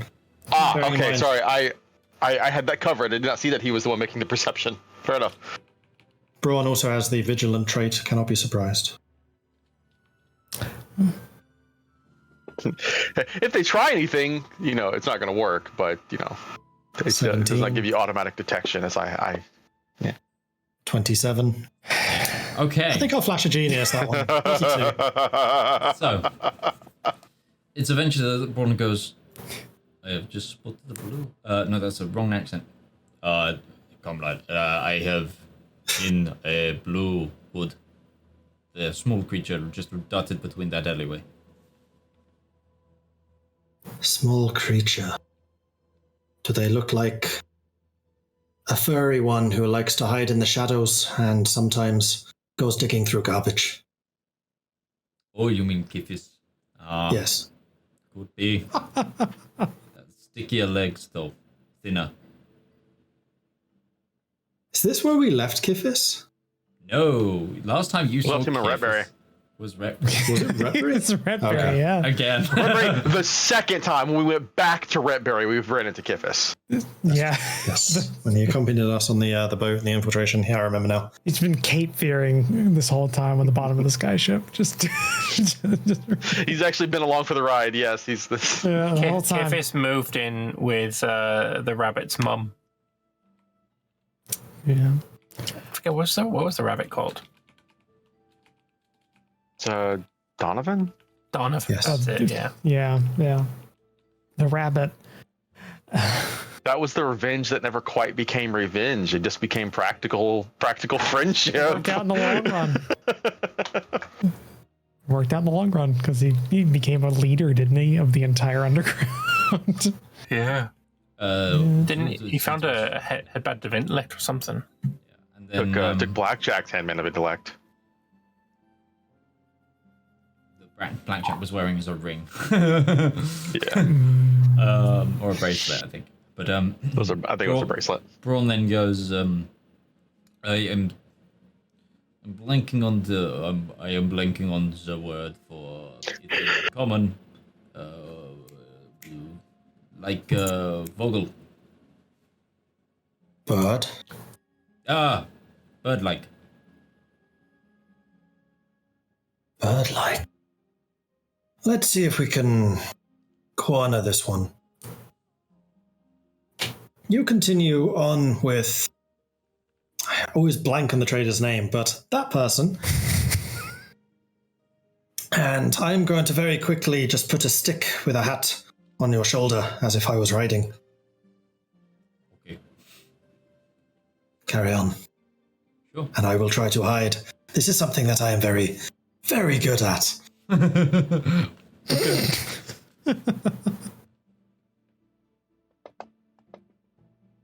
That's a 10. You stealthily move towards the last known location. Well, I'm not stealthing towards them. I'm letting them go past where I am. Yeah, they go past, and then were you not going towards... Okay. Well, Braun and the trader are off on wherever their next destination is, whereas I'm like hiding in a doorway or something like that. Okay. Do you want to approach? You're approaching? Yeah, this works out perfectly because that's what she was hoping to just separate one of them all the way, and she cannot physically roll under a 20 on her perception. So so that works out. Like Zep is like flattened against the doorway, like trying his absolute best to stay hidden, but like his satchel or something's just poking right out. You're also wearing like nice clothes. Yes. Just against the nice grain, clothes, but like stained with like splatters of oil, probably. Yeah, that's very true. Probably just the person just like comes up in the like a direction you weren't expecting. Like you're looking out the side and like behind you, there's like a presence that's just there because you just like run around. Sorry, dynamite's going off in the distance. So wait, you said you dug into like a door frame. I love the idea. It's like you said you ducked into a door frame. She just like sneaks into the house back way and just opens the door behind you. For context, she got a 25 for her stealth. So yes. She can't physically roll under a 21 on her stealth check. So I'll be with you in a moment. I'm waiting to see if somebody appears. Oh damn. So Roach, would you like to describe your character, please? Yeah, sure. You just see like probably like I'm gonna say like a 4'5" kind of tall, like actually probably fairly close to Zep, like near-ish, because I'm not sure how tall Zep is, but it's because he's gnomish. I don't know. No, he's average height. He's like 3'5", isn't he? 3'2". There we go. Yeah. So she's like a head taller than you, but she's still small. But you just see like I'd say just a raven, essentially, like a raven person, like a bird person. Black feathers, black beak. So Zep's kind of like every now and then looking around this door frame. Are you there, like doing the same thing behind him, or do you actually like make your presence known? Well, I mean, she's made her presence known as much as she's right next to you. And you can probably like just like you get that little like tingling in the back of your neck. But she's also like I'll be with you in a moment. I'm waiting to see if someone is here. Someone is here. Yeah, Sounds exactly like your voice. I see. Blue cloak. Yes, that is. Yes. Why have you been following us? Following you. It's like it's disjointed. Like it's you ever hear like text to speech? That really early text to speech, like the Moonbase alpha kind of game. If you ever have like the various tones, like the words are all individually said and they're strung together, but with different tones on them. So I'm going to just talk. So I'm just going to talk because that gets very annoying if I don't do that. But just various different voices and different accents, but mostly Rayanian in nature. What you get, it just goes. Following you. Skyship? Yeah, that is the Skyfire. I'm the captain.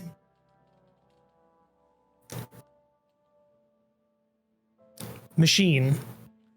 Good with? I have been known to dabble with machines, yeah.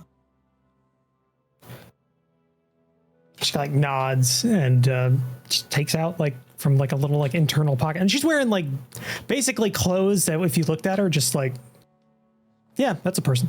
Like it's as nondescript as physically possible. Just the colors are the indicator. So there's a lot of orange and blues, but she just takes out like it's out of her hand. On her hand, you see like basically a necklace, like a black leather band. Make an artificer law check. Oh, God's sake.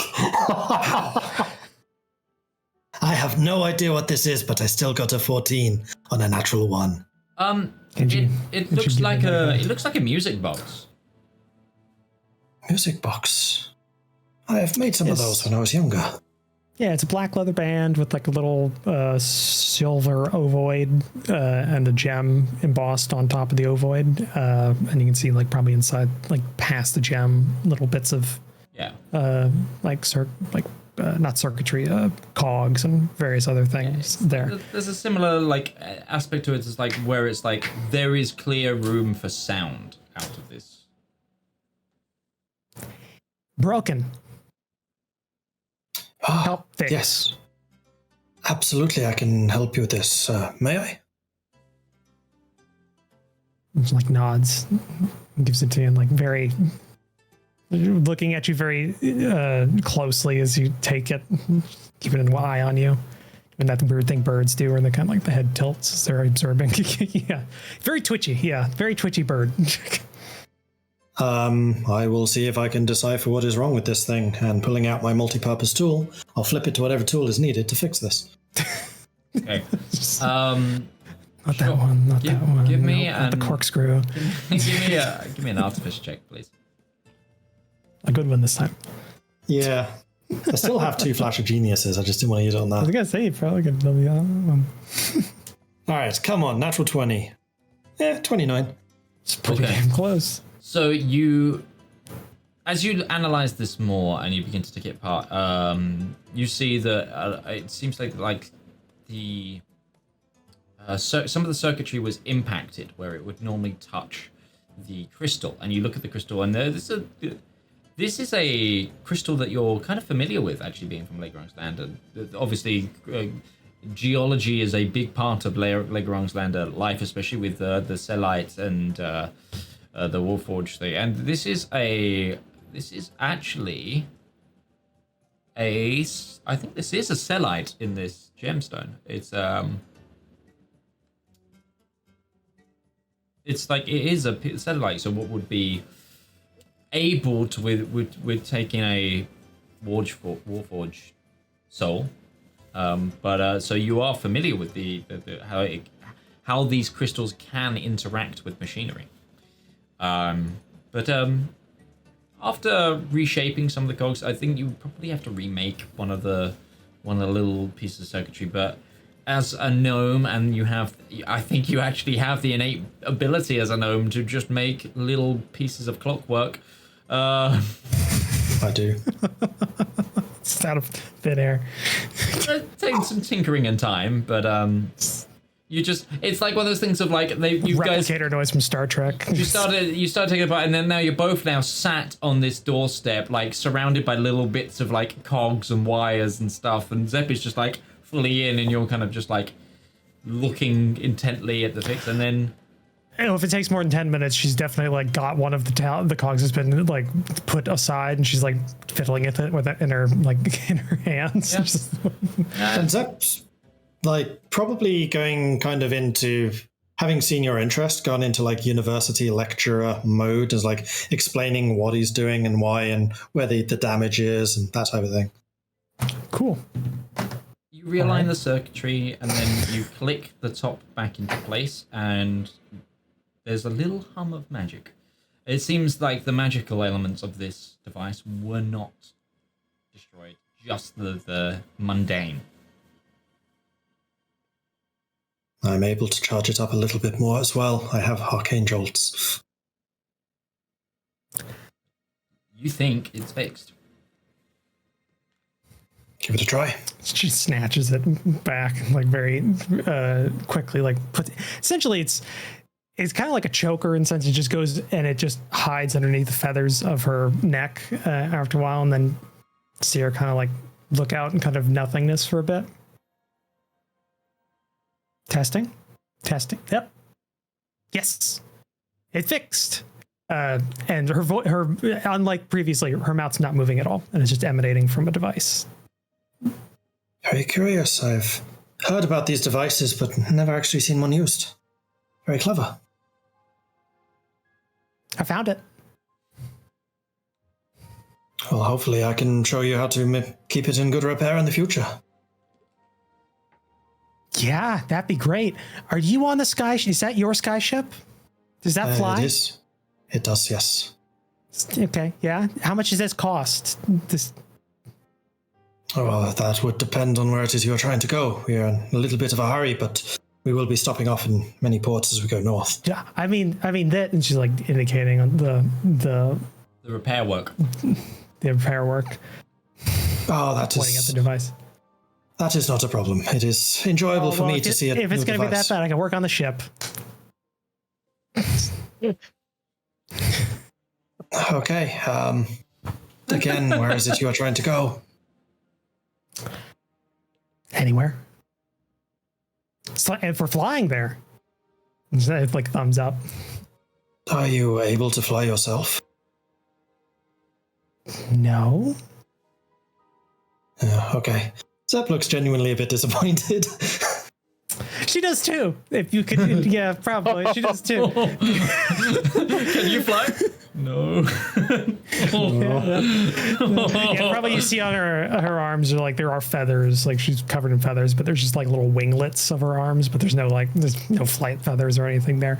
And the voice that comes out of the box, by the way, I'm not indicating it because it would get incredibly annoying over the course of a couple hours, but it's monotone and there's inflection, but the inflection's hard to decipher until you get used to it. So I'm just going to.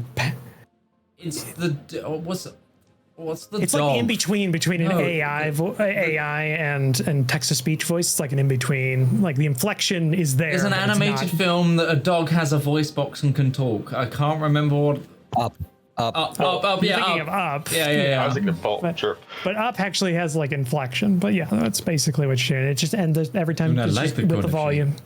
Yeah, with the volume of whatever's being said, a little light emanates just below a feather.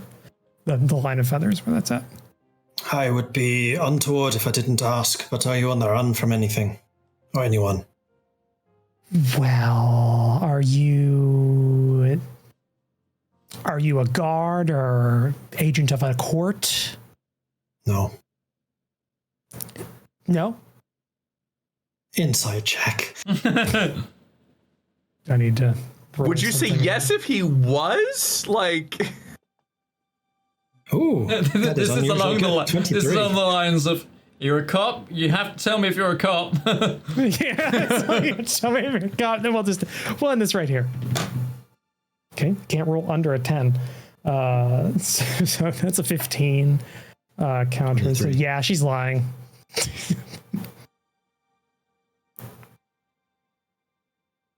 This will be just between you and I, but I must know for the safety of my crew. If you are on the run from someone, It's complicated, and it's not from here. So you got nothing to worry about. Just as long as we're not going to compound. that is one of the places we may well be going. Well, I could stay on the ship. It's fine. Did you hurt I'm someone? real good. No. I did not hurt anyone. Okay. So what is it you can do? How useful are you? Well, I can pull my weight. She looks like less than 80 pounds. Hollow bones, very small. I can pull my weight. If you need like somebody on deck or anything. If you need documents made, I can do that. If those documents so happen to need to look exactly like other documents, I can do that. Ah, I see. We have made use of this in the... No, we are completely legit. All right, come with me. We will talk about things as we go. I have a bit more business to take care of. Maybe you have a perceptive eye. Okay, friends, let's take a break here then. I think this is a good point because also I need the bathroom. So Hey, come here a minute. Do you need royalty-free music for your TTRPG content, whether that be a YouTube video, stream, TikTok, Instagram post? Don't worry, we've got you covered. My name's Alex, I've been a content creator for almost a decade now, and I've teamed up with my good friend Harry to produce 10 royalty-free songs for you to use in your content completely for free. We've tried to make a whole range of motifs with this album, covering happy music to sad music, to mystery music to combat music. And if this takes off, you know what? We might even make some more. So give the Elendor Chronicles soundtrack Volume 1 a shot. It's free to stream everywhere. And if you want the high quality downloads, you can come over to our Patreon and download them, or you can contact me directly at tabletop@themidgemansworld.co.uk as a creator, and I'll just give it to you for free. That's it, there's no catch. And just to prove it, we've also given you guys a user license agreement to prove that you have the complete perpetual rights to use this content. So enjoy, and good luck on your next adventure.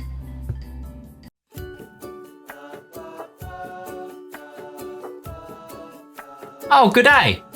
I'm Martin Sanderson, and I'm the CEO of Avari Military Solutions. We here at Avari know that it doesn't take much to cause problems out on the frontier, whether that be from local pirate raids, neighbouring interstellar powers, or even just an unhappy populace with unreasonable demands. Just what is a small to mid-sized regional power to do when faced with these problems? You look to Avari for your solutions. With open-ended contracts, well-trained personnel, state-of-the-art aerospace forces, and competitive rates, we stand ready to help find the right solution to your problem. So if you have a problem, why not call Avari for your solution? Our operators are waiting to take your call, and consultations are free of charge. Avari Military Solutions, a solution for your problem. Avari Military Solutions is not licensed to operate within the Kark and Trade Baronies, the Andes Corps, or any Class A combat zones. AMS is a subsidiary of Omni Radiance Holdings, a family company.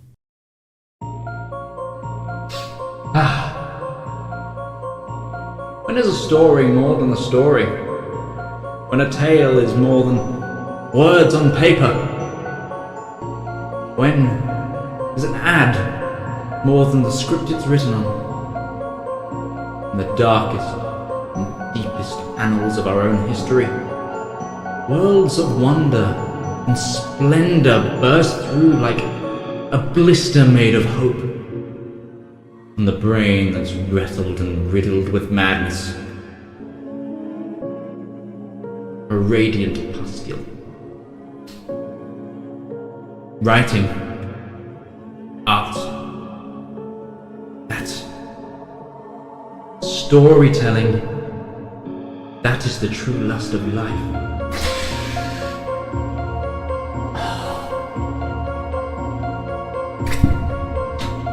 You too can dutifully indulge in art. Like fans of the greats. Shakespeare, King, Tolkien, Seuss, Mercer.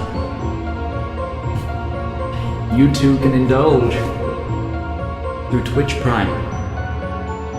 Get an extended access to a wealth of knowledge with a simple click, an emotion so small that it could endlessly amount to possibilities. Embrace those feelings. Support art.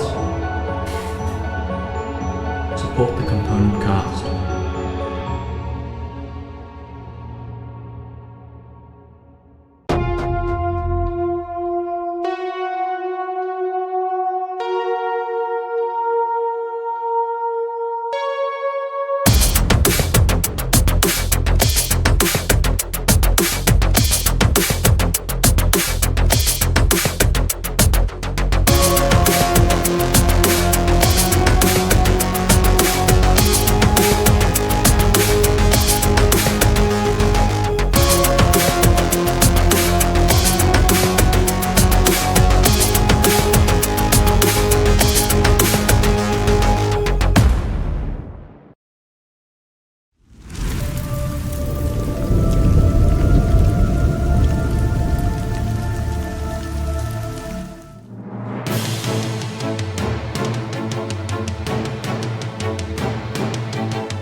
about your tasks around Marchman, is there anything you're specifically looking to do, Zep?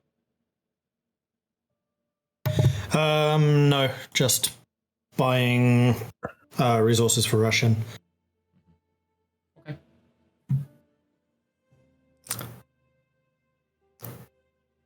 I think. We had an actually. Did Zep ever ask her name? Nope. Nope. I think she's just like with the group, just kind of like walking along, and very interested in very interested in what's his name? It's been so long since I've had to remember. Braun, yeah. For some reason, Breton and Braun get mixed around for no reason whatsoever. They're just big guys. Big guys with the letter B in their name. Yeah, that's basically it. She's just very interested in Braun, just he's something she's never seen before. And Braun probably is keeping a pretty watchful eye on her as well. As is Zep. Like, Zep's using this opportunity of like everyday life to kind of get a read on this new passenger. She's wearing nondescript clothing, a long cloak that is a reversible cloak, so it has like one color on the inside and the outside. There's some like some embellishments on here and there of like colored feathers, like on the like very thin armor she's kind of just like wearing, like it wouldn't necessarily jump out at you that it was armor. And you don't see her armed. Interesting. Although, to be fair, Zep isn't openly armed either. It's true that you are walking next to your gun platform. Yep. Yeah, so you just kind of constantly checking out things that you pass. If anything's interesting, she'll like stop for a second and like look at it, and then keep moving. Very ADD. In the sense of like it's distracted. Lena basically eventually leans into Zep and so basically goes, "Who is this?" I have no idea. They just said that they wish to be a passenger. And considering their ability to follow us, I thought that they might have a ready eye on different products. I also am trying to get a read on her as well. You can probably tell she's pretty young. If you can figure out Kenku ages. Also, she has this crazy cool gadget that she has around her throat, which basically allows her to start vocalizing. Okay, that makes sense. That's how you get Zep. That's how you infiltrate the Skyspire. I have a cool gadget. Welcome aboard. But yeah, the gadget's not visible. Like when it's on, it's just underneath the feathers. Well, I'm going to head back to the ship for the rest of the day. I need to make sure I'm there for the collections. I will see you later, boss. Braun. Okay. You. Okay. Okay.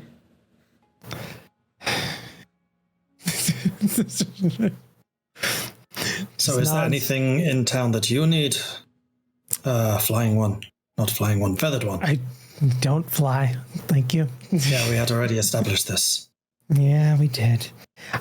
No, I've just been it's been a long ride. It's been a long walk from compound, so I'm good. You walked here. Last time that we made that journey, it was on this wagon, which was powered by coal and fire. Did it fly? It did not, but the engines from this device now power the Skyfire, so you could say it was the beginnings of flight. We also had why am I Russian for Braun today? It's because Lena's got an Eastern European accent. Lena's there, yeah.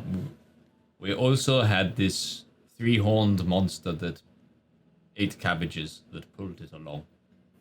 That is true, we did. It was two forms of power, so this trihorn is the beast's type.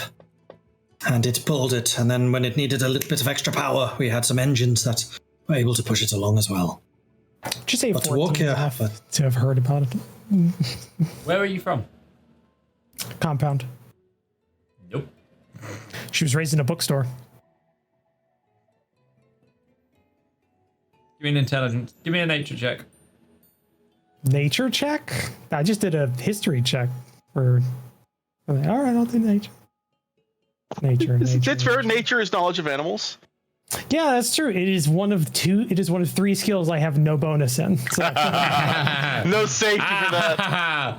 Fuck you. 16. But what are the odds that I mean, if they're still living in compound when Zedaar went through, like they may have actually seen one. Just as keen mind, so she would have remembered that if it.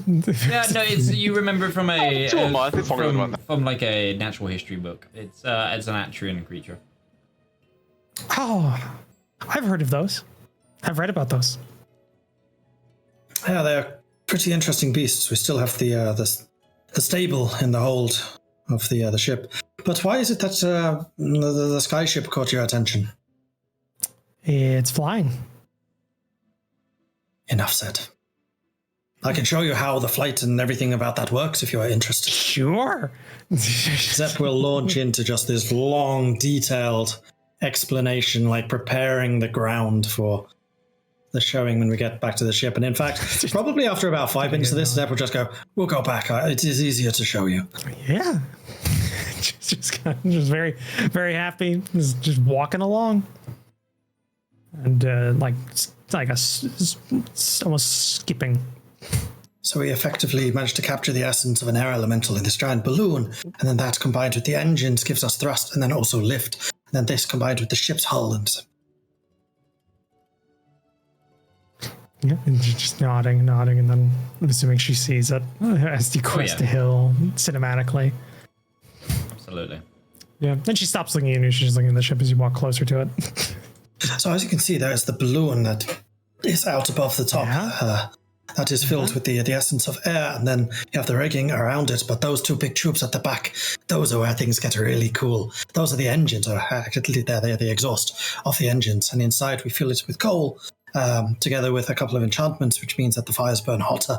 And those engines basically turn turbines, which allow the ship to move forwards or backwards if you reverse them as well. And then combined with the lift, you can change the angle of the ship and go in different directions. And that is all controlled from the front there, which is the control room. And you can see it is glass so that we have a better view all around. Awesome.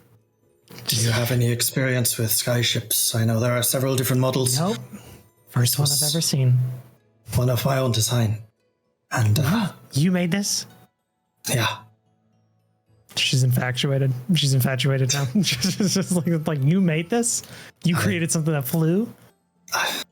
I like making things, especially things that fly. I have a doctorate in aeronautical engineering, which is the science of flight. So are you Dr. Skyspan? Technically, yes. Dr. Captain Skyspan to you. Yeah. How are we just learning about this now? Never came up. Zep's humble.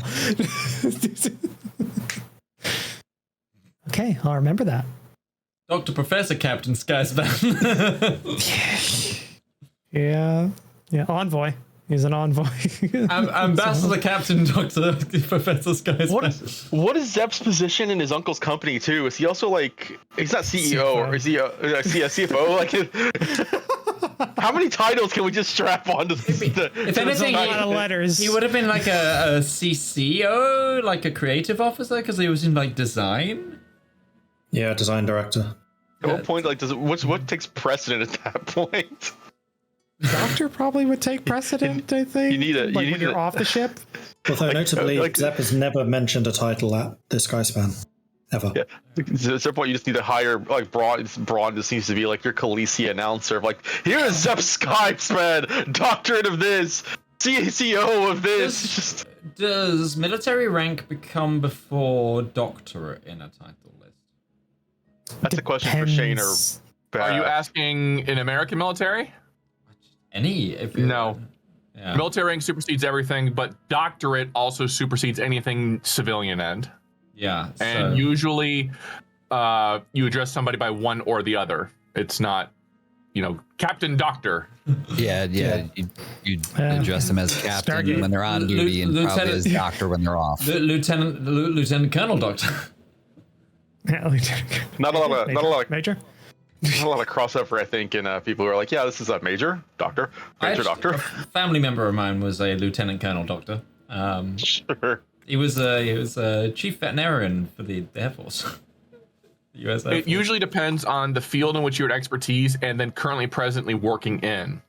If I was a captain but also a teacher at a school, they would call me doctor. If I was in a military installation, I'd be captain. Mm-hmm. Just getting in my head, it's just a Stargate scene of just Colonel. Seriously? Just in the side. Just all the colonels greeting each other. Anyway. Yeah, you see the skyship for the first time.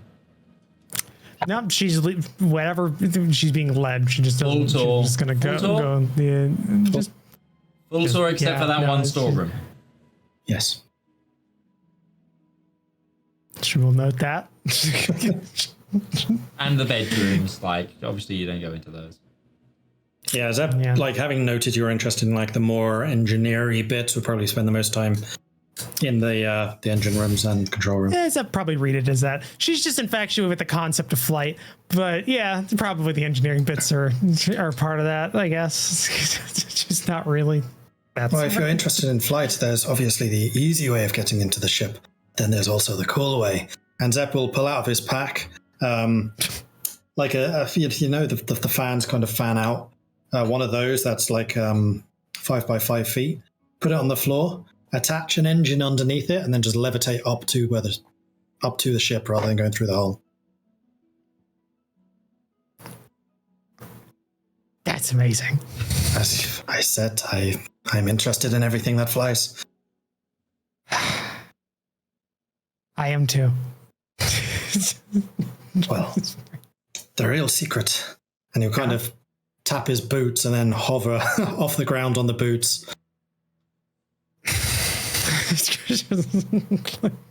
I will see if I can make you a pair of these. 4 different things. She has just talents.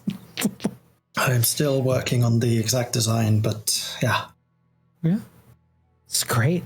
So I can ride. I can stay on for a while, maybe.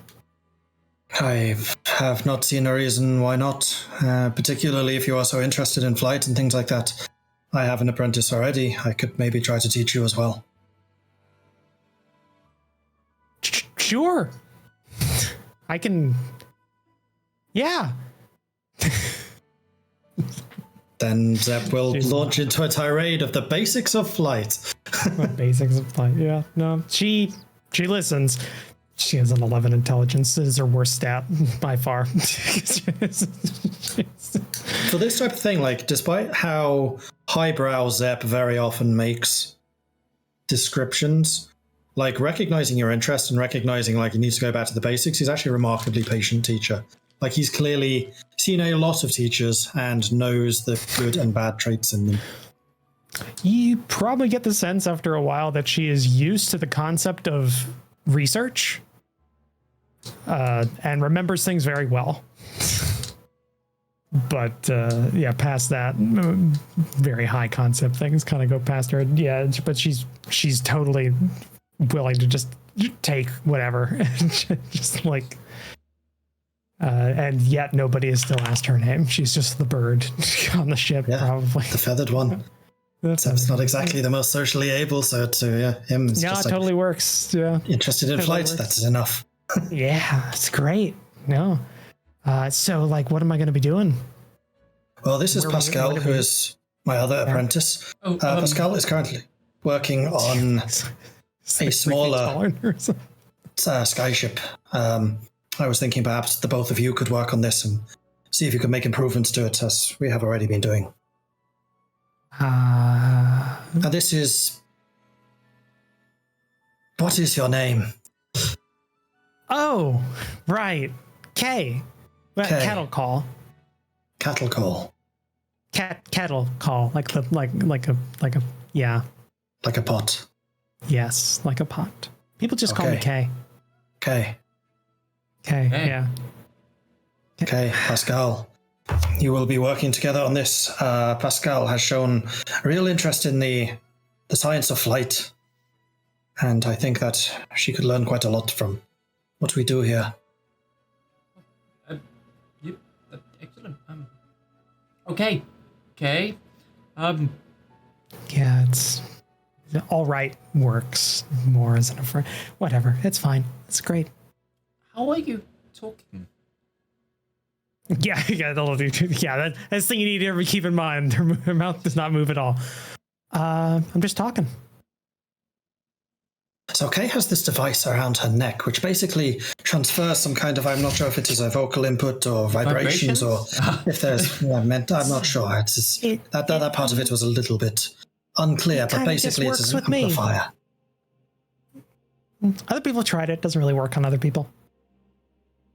At all? Not that I found. Just curious. I had assumed it was something to do with the vibrations in the neck, but if you do not have vocal cords in the same way that we do. You heard, I can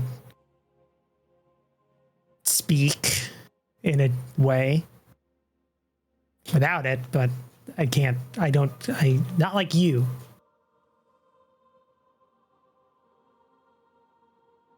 Curious. Kenkus are, as a race, have always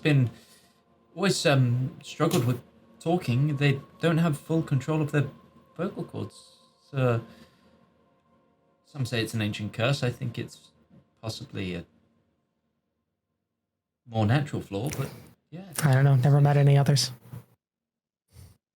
Wow. At all? No. So you just appeared? I assume I hatched. But I never met. Oh. I'm sorry. Oh dear. The cat has arrived. That's out the bag. It's just the one, like, the ping comes. It just kind of throws me off. My bad. You're fine. Let's. No, I just like, yeah, no, never met him. Let's start with that then. Let's start basics of. I don't know, and he goes like into a conversation again about flight, some of which goes over your head. A lot of it probably goes over her head. Yeah, Especially considering how she can't fly. Yeah, thank you. That's the sore spot for her. Breton and Ruby, do you, when you finish your meal, are you planning on heading back? You're muted. You're muted. As he mentioned to Zep with the message he sent, I think they stay the night at his father's and they're going to make their way back down in the morning. That makes sense. The trader would need at least 24 hours, very least, but probably a little bit more than that because of the amount that they need to shift off all those barrels you brought on. Well, it's also, we weren't entirely sure if we were going to get on the ship. We may have just looked into Modulant's library for sigils to teleport. But obviously, Breton has the sending stone to Zep, so they are in communique throughout the duration. Also, Ruby is going to be fishing for embarrassing kid stories about, right? Whether or not she gets them, hard to say. No, he doesn't really. Dad's got your back this time. I feel like embarrassing Breton stories are like, That one time even he didn't buckle his pauldron and it fell off. No, there's absolutely stories out there. Like, there's probably a time where like Breton is like when he's like 5 or 6 years old. Keep in mind, he's a big kid, so even as a 5 or 6 year old, he's probably like already like getting close to 5 foot tall. He was like trying to ride a goat or something. It's more the fact that I think your father is so mystified by the stories you have. That it's more like I just need. So unfortunate because Ruby and Brett would want something less crazy. They need normal. That is part of the reason he said he came here. He's like he was looking for a little less fantasy at the moment. Yeah. Well, this is definitely very less fantasy. The Forge building is like, so the Forge is also attached to the family home. It's been lived in by just one man for a while now, so it is kept as such. I imagine if there was, Breton would probably tell a story of right before his father took him back to Aute for the training. This is probably like right before where his mother disappeared, where like he was trying to invent a new kind of sword on the Forge. And what he basically got was like this split-edged monstrosity. Breton actually does know smithing, just for reference. He was trained formally. Obviously, it's never come up because we have Zep on the ship, but Breton does way know before you were a squire, you would have been helping around the Forge. Yeah. No, he is a trained blacksmith. But you stay the night. And now that Ghibli's arrived, we'll dim the scenes on the people in the Rien, for at least for a little while, and jump back what is over 8 days, probably about a week into the past, and continue where we left off with Team Electric Empire. Valymr, James, and Zedaar, you are... Valmyr's mother has just left. I have 5 minutes on that, so I'm sorry, I need to end that stream in 5 minutes. Valmyr's mother has just left, and about 10 minutes later, the pale, strong, cheekboned individual that you met before, the knight or whatever they were, comes in and says, "The ring has been completed. The druid awaits. Follow me." Okay. I forgot I hadn't muted myself yet. So, no, there's just this damn fly that I keep trying to get, and it just. You sure you shouldn't be playing a tabaxi instead of a kenku? Like, going for the chat. Shut up. It was an idea. I did have a weak moment where I thought about just redo it, like making His Majesty from Boulder Gates 3. Boulder Gate 3. just a noble posh tabaxi. Just hiss, I say hiss. Just. Anyway, so you are led. Good reference. Haven't got there yet, so. So we didn't say any more, Mitch, but yes, it is a good reference. So you were led out of the tent and led to a circle of like phosphorescent mushrooms that are like chiming subtly.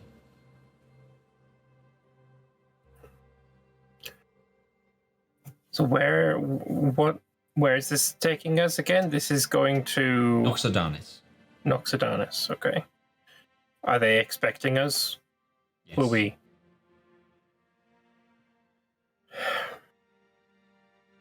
I am to come with you.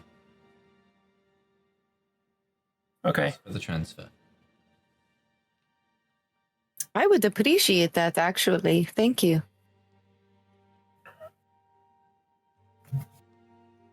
And the person with us is Faithrith. Okay. Then I guess I'll step into the mushrooms. There's like a chiming harmony as each person steps into the circle, and you see this small sort of. Valymr, you might know, but the rest of you just make a history check of what creature this is. I still haven't loaded into Fantasy Ground, so I'm gonna roll on my little baby D20. I rolled a 10, and I don't think my history is much more than a +1, so I don't know anything. Okay. One moment. Valymr also roll. Okay. But advantage because you're history. from the Ladrin Empire.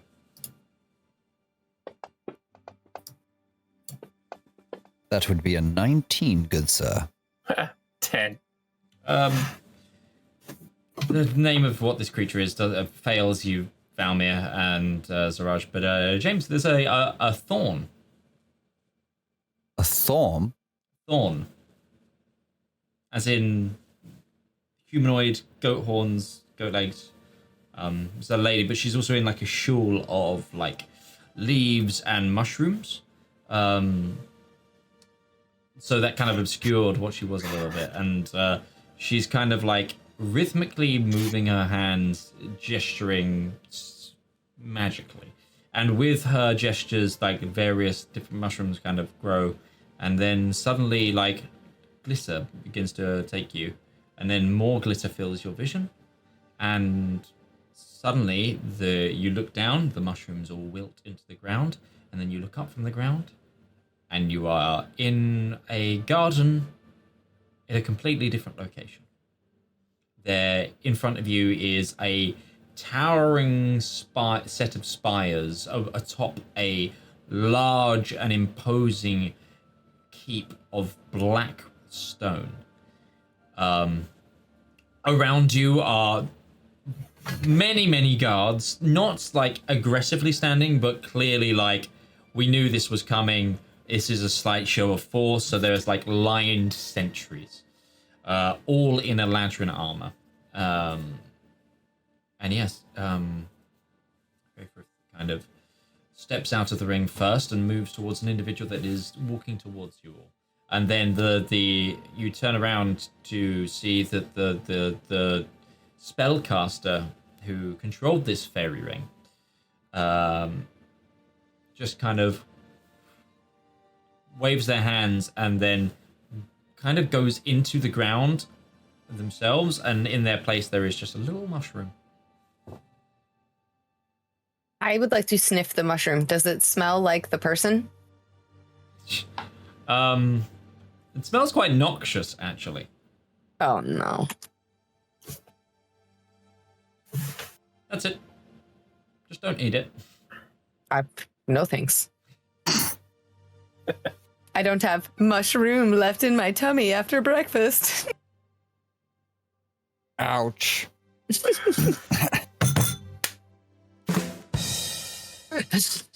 Psychic damage. Sorry. Continue.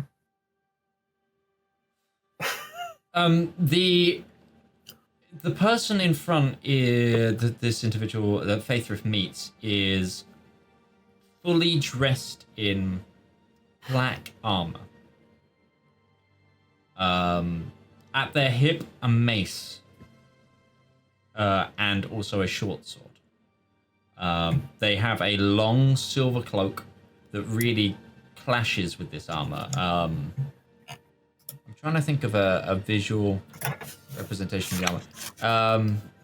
On the armor as well, like, oh, hang on. I'm gonna restart that sentence because one of the tabs I opened over your face. On the armor is like heraldry, it's like a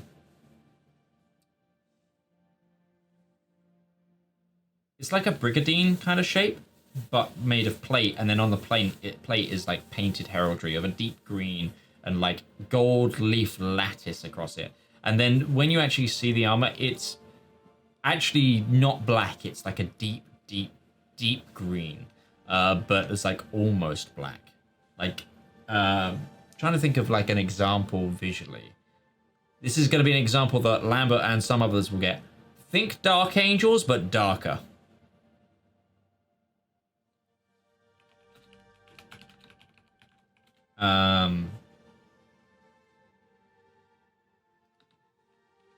And then like the armor is like styled, if you've seen like Edward the Black Prince's armor. And then, but it's this feminine, pale, Eladrin woman with like silver hair, but just tied up into like a very practical ponytail. But like then you see it like but it's tied like very elegantly. Like whilst very, very practical, there's a regalness to it. You also notice quite instantaneously as well, she has heterochromia. What color eyes? Hold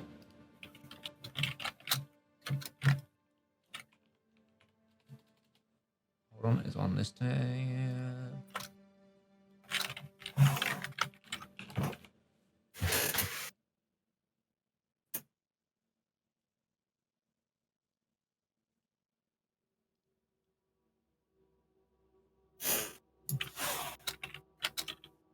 So one eye seems to be a dark red, and one eye seems to be a dark green.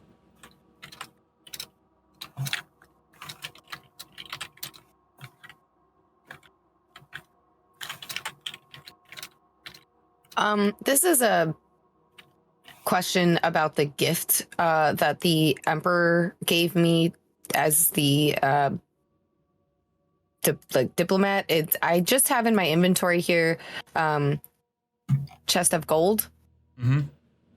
I have been bringing that with me, and I would like to present it. I don't know if it's like is it a large trunk, or is it something like a smaller kind of jewelry box style chest? It's 2,000 gold, so it's like ammo, like small ammo crate.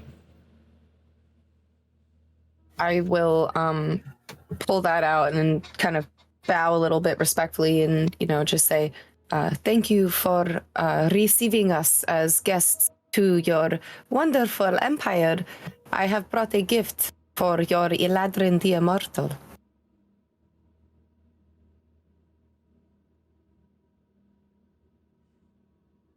She says in Elvish.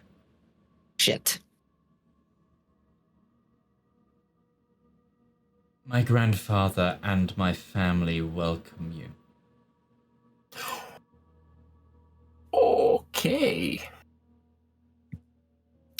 Would Valymr have recognized her? Yeah. He's on his knee then. Yeah, Valymr definitely would have recognized this woman. Soldana? No. Solana. Solana. Also known as Solana the Black. Also known as current de facto ruler of the Eladrin Empire.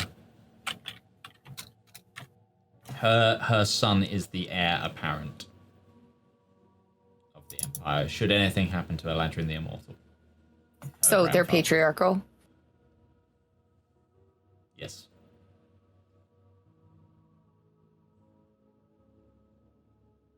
As patriarchal as a society can be when your ruler hasn't died over the past several thousand years. Technically, we use primogeniture, but I mean, you gotta die for that to come into effect, so. It's male primogeniture, and she's the first daughter. So, Eladrin the Mortal's only son died in battle. So this would be the great-grandchild of the eldest daughter of his. So, I have a family tree. Would you all like to see it? Does that help you? I would love to. I'll pop it in the handout section on the Discord.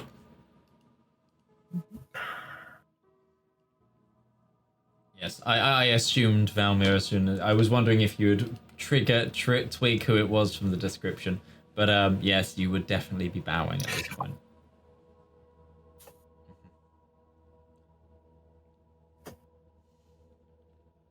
And you can see her, she takes off a gauntlet and puts her hand out to you, Valymr. And there is a large ring. I'll kiss the ring and say it's, thank you for accepting us. It's a great honor to meet you.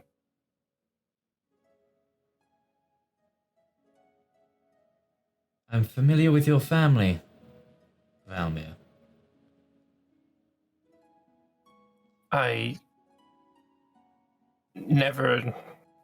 I never thought my name would reach lips so elegant. It is. And he's kind of like stumbling over his words. Tell your friends to stand. And gesture to them. She tells you to stand.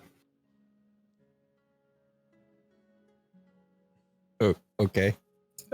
This is Solana the Black. She is the granddaughter of Eladrin the Immortal, and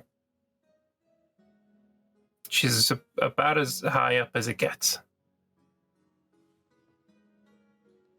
And I'll list off like a regal title thing for her as well. Oops. I will hand stream the... accidentally restarted. No! It's fine, I've ended it now. So there's an extra 8 minutes of the beginning on the end of that stream. Did we miss any of our stuff, or we were recording the whole time? Oh, no, different computer is doing the streaming. Oh. I just forgot to hit end on that stream, and it was a video and it replayed. So, I would like to give Valymr the chest of gold and tell him to give it to her as it belongs to her. If Eladrin the Immortal is indisposed and she's the de facto ruler, then the gift would go to her. I'll pass it over and say in Elvish, this was given to us by the Emperor of the Rien as a gift to Your Highness, and we hope that you would accept this small token.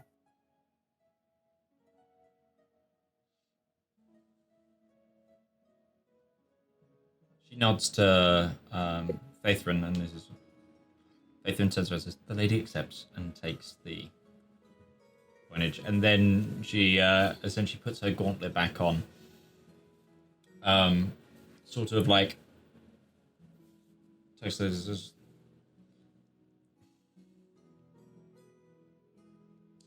Turns to you again, Valymr.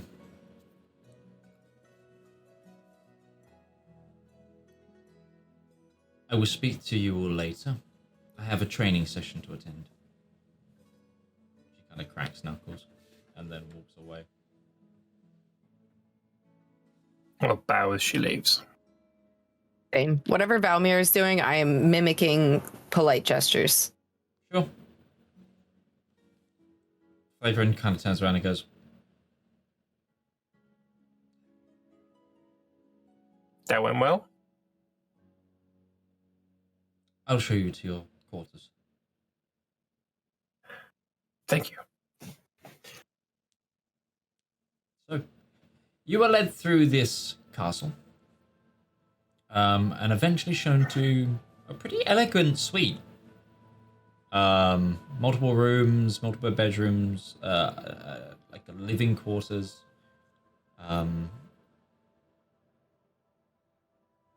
There'll be guards posted on the door 24 hours a day. Should you require anything, please just ring this bell and servants will attend you. I will find out when the lady is ready to receive you. Thank you. Appreciate all that you're doing for us. Thank you so much. I live to serve the Empire. He nods and then leaves. Kinda same, though.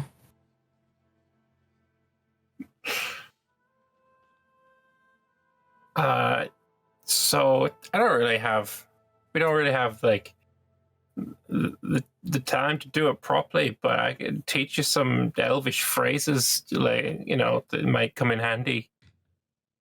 Just the really like basic respectful ones, like, Your Majesty, thank you, you're so gracious, no, please don't kill me, things like that. Yeah. I'm not worth your gaze. Yeah. Please do not look upon this visage. I'm just a mere human. I'm not worth your elven stares. No, wait, I'm not really human. Look, my eyes. But yeah, I'll recite some phrases and try and do my best to teach like super basic Elvish. Okay, you can do that. And I'll also, and depending on how much time that we're left in here, I'll just sort of like explain like some of the politics in the Empire, family tree of the Emperor, that sort of stuff. I would have a question for you. So how does your women-led drow society feel about being in a male-led Eladrin empire? It's not something that I've ever really thought of, and I don't think it's really been, that element of it has never really been seen as an issue. Do you think that's because your drow heritage stays below the surface, and the Eladrin kind of has the above the surface, and the other surface elves? Is that you think it's they have their separate domains almost? Yeah, I mean, for the most part, Kensek tends to be quite self-governing. We pay tithes to the Empire, but for the most part, we're left to do what we will, and that's sort of the same for most areas of the Empire. But when you're below ground, you kind of... The eyes of the Empire don't really peer beneath the surface too much. As long as we do our job and keep the Underdark passages safe, it's never really been an issue. Have you ever heard of the concept of bunk beds? It's almost like you're the cooler older brother on the bottom bunk. And the Eladrin are the rambunctious, spontaneous younger brother, running around all the time, making the noise, jumping off the top. That's not a way that I've ever thought of putting it, but I guess you could put it that way. I mean, I'm trying to take away the war and the horror and all of it and kind of simplify it and just, I don't know, your people, nonetheless. Just the same as where we came from. Well, where I come from, Kensek, it's an entrance into the Underdark. So our job, really, our purpose for being where we are, is to keep the passage safe. There's a rail that runs from quite close to Kensek in the Underdark, that goes to Zibakin in Solorum. So keeping that passage safe and free of the many monstrosities that come from the Underdark, it's kind of important. So as long as we have that job done, we're kind of left alone. Yeah, imagine the Kenseks as like march lords. Is probably the easiest way to describe it. Also, as a note, not all of Drow society these days is matriarchal. Oh, good to know. Is it just Valymr's family then? It depends who their patron deity is. Okay. Are you guys Loth worshippers, or are they different? Okay. Just thank you. Appreciate the clarification. Yeah. They're traditional. Somewhat. Just without the torture. For the most part. Unless you deserve it. Like, hey, that's unfair. I didn't deserve it. Well, it's less ritualized, shall we say. so when we are speaking to Lady Solana, sorry. When we are speaking to her, since she is the de facto leader, do we need to convince her to go to the table with the Emperor for negotiation and peace talks, or do we still need to go speak to her superior, which is Eladrin the Immortal? I think it depends. I think we need to... I don't think we'll see Eladrin without her say so. I think no matter what, we would need to convince her of the severity of this, and if she has the authority to stop the war, great. If not, it moves further up the chain. I guess it all depends on this meeting.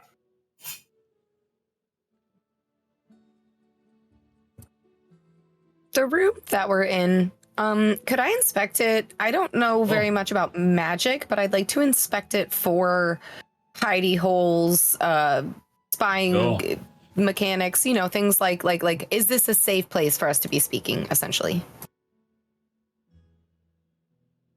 You can make an investigation check. I got a 15. 15.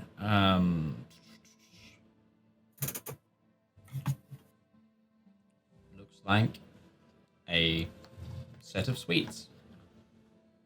You do also have a separate bathroom as well. It's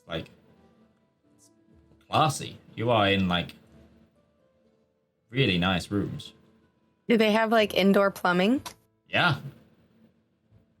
This is not just a chamber pot. I did not know you have this type of... There is a plumbed-in copper bath.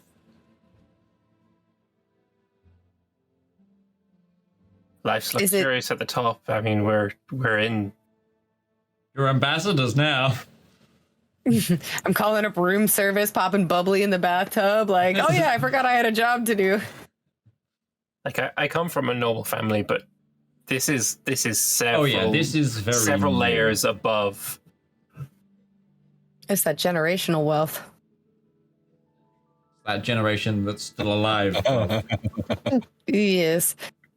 Well, Valymr, I don't know how to address nobles, and so I will follow your lead, as these are your people, and technically would Eladrin the Immortal, by right, be your ruler? You're over, your family, and then the Eladrin, essentially he's actually your emperor, right? Yeah. Yes. There's a lot of links, but you start climbing, and yeah, he would be the top of the chain. This is where we find out that Valymr's playing the long con, and he's been working for Eladrin the Immortal the entire time. Yeah, the double agent. I'm totally with you, Beth.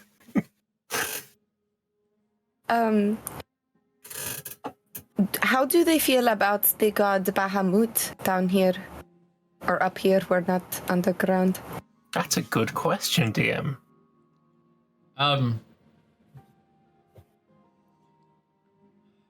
It's not overly worshipped here. There's a few. Obviously, they have diplomatic relations with Atria. They've open diplomacy there. And technically, Eladrin the Immortal and Bahamut fought on the same side for a while. So it's not vilified. Well, but it's not overly, because they're really, it's one of those things of they have a lot of religious acceptance of, say, the king that never was. Still, it's but they're just far enough away that it's interesting, cool. When your liege, when your emperor has literally fought shoulder to shoulder with somebody, it's not really you pay reverence to your emperor, but worshipping somebody that he just fought with would be a bit strange. We're not gonna get hurt. I'm not gonna worship your college frat buddy. Yeah. Yeah.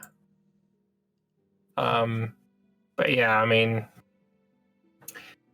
it's not illegal. No. There's also in the Eladrin Empire, there's a lot more of people believing in the Seelie Unseelie. Some people a lot of the population just have like a reverence for nature or like their creator god, rather than any direct gods that affect the plane sort of thing. A lot more mysticism.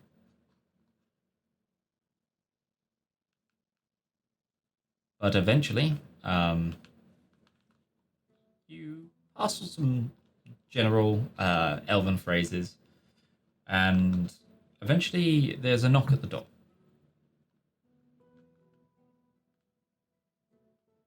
I will go and answer it. In front of you is someone that you don't recognize, and Faithrith. The person that you don't recognize is a wearing very, very similar armor to Solana, but no heraldry, and instead of instead the body of the plate is gold, but the rest is like deep green. Kind of androgynous looking individual. You're not sure on the race, other than the fact that there's a subtle like gill on the neckline. And then prominent elven ears. And also their eyes are like only one solid color. Does it smell like a fish person? Smell like a roll an advantage perception check because of your smelling. Smell check. Now it just smells like a freaking fillet of fish up in here. Smell check. Well, that is a 20 dirty 20. Not a fish person, but this person can definitely swim. Sea elf. Would I know what race they are? Make a history check.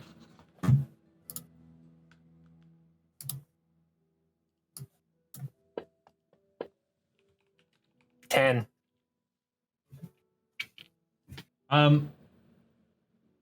Yeah, this for you. This is not a hard check. And also, Zarasha said it. They're a sea elf.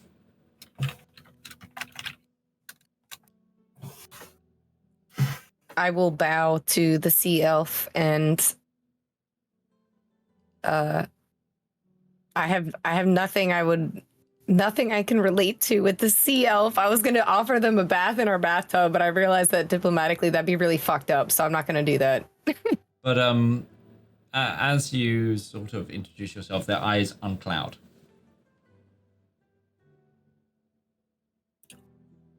And then, please come in. Or are we to come with you? in Broken Common, the sea elf, come with us. Very well. I respond. Also, Faithrith has definitely stopped talking and is slightly standing behind this individual. This person seems superior to them.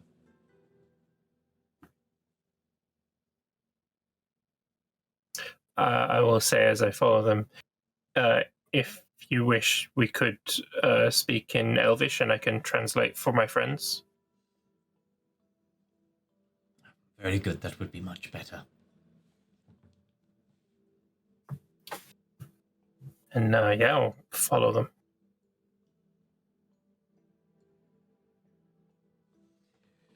And you do, you see, you get actually a look as they turn around.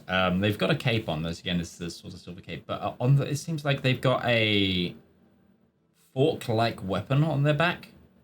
You look carefully. It looks like a trident that can like extend. So it's like right now it's small and just on the center of their back, but they can go and it would extend out.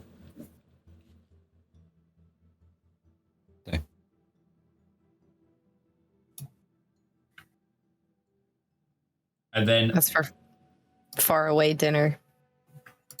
And then also, like, you look at their hair, and again, it's like tied. They've got very almost similar the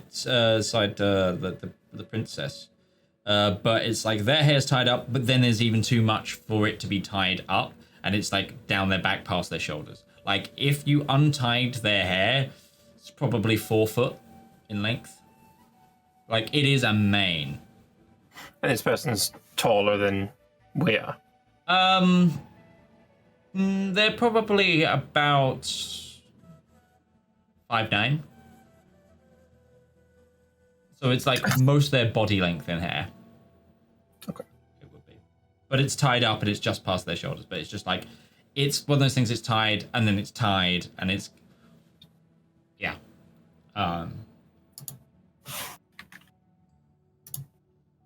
Eventually you're led through the halls. And the individual begins to inform you, Valymr, just like, I'm sure you're already aware, but please refer to the princess as Her Grace. I'm sure you're accustomed to the standard greeting of the Empire. Would best to use as many pleasantries as possible. I will be watching you, and I will, if necessary, impale you against the wall. Looks at you, and you may keep your weapons. We would not dishonor you by taking those away.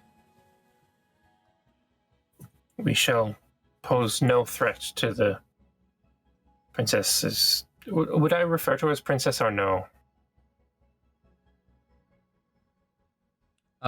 You could, yeah, you probably would. But you would never refer to her herself.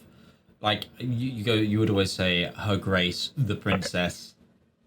Okay. We would never pose a threat. We would never want to pose a threat to Her Grace. There's, like hold his hands up a little.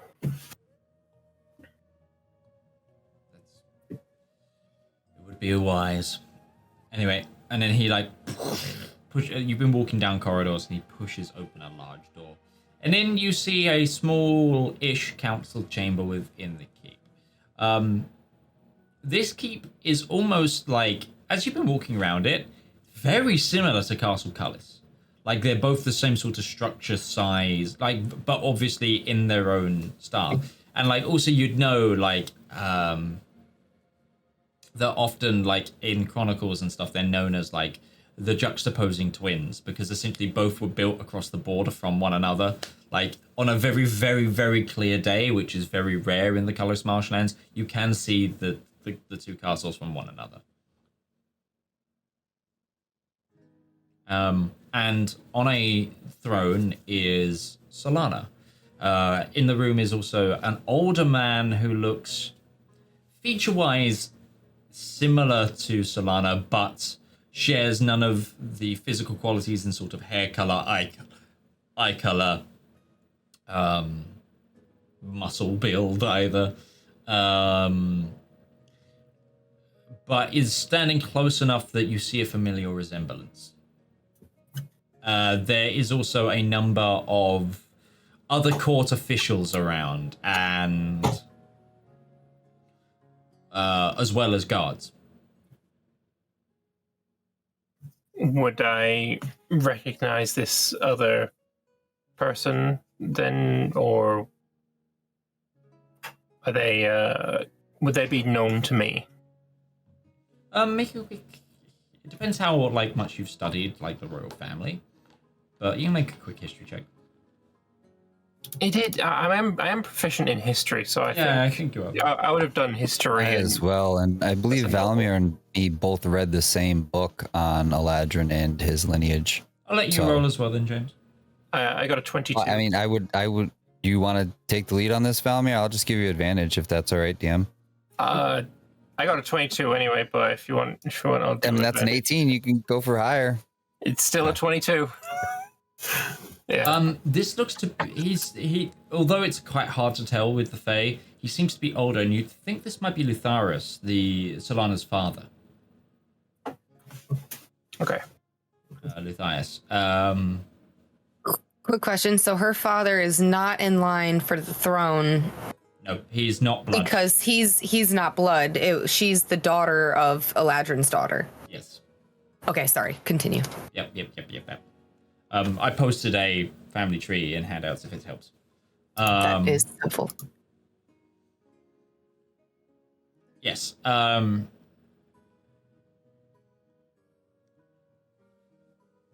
then the guy who's led you in then goes and stands on, just walks towards her, bows, and then stands on her other flank. And then in common, Solana goes, "You may approach, ambassadors." I'll walk forward, and then when I get to the proper distance, I'll bow. Yeah, there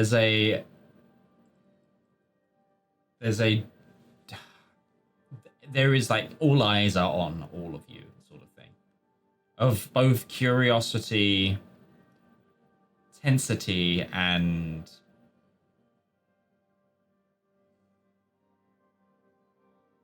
general wariness a little bit. Just pausing here for 2 seconds. We are at time of where we'd normally end. Does anyone really need to go or anything? I'm directly looking at also people that are not in this scene. So I'm just because I know, like if we need to end, we can end. If not, like if people need to go, I can try to put in some filler cams if people want to run, etc. Yeah, I'm gonna have to go probably in 5 minutes or so. Okay. I just want to try and get to a decent point here of these guys getting some time. I'm good for another half an hour, but in 53 minutes I have a meeting that I'm probably good for another like 45. I don't want to definitely go that long. Like I just want to make sure that this a chunk, because I know Lambert and Shane, you've been around the entire time, and want to give you. We're good. Yeah, I don't know if you want to get to some kind of cutoff point in the conversation. That's kind of what I was aiming for. Yeah, I got a few probably duck out, so I'll see you later. Okay, if I quickly throw in a cam for Zep, then it's all good. See you, bud.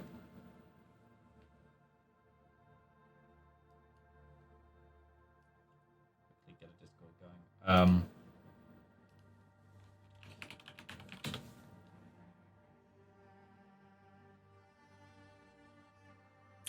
In the court with us being represented, are there all manner of elves, half elves, Eladrin, sea elves, drow? Like, is it kind of just it's everything? There's a lot of high elf. There's a lot of wood elf. Don't see any other sea elf. There's other fey creatures that you don't quite know what they are. There's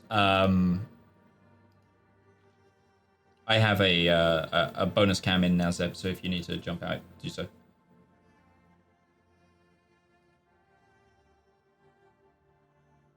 Would I surmise that the sea elf could be Treliorn? You might. Would I know who Solana is married to? Would I know that they would be a sea elf? Yes. Then my assumption is that we just saw, but I wouldn't be able to pass that information on. Then, like, there's also, like, so, as you turn behind you, like, two of the guards at the door are Centaur. And there's all manner of other fae here. There's a Leonin. There's a number of thorns. There's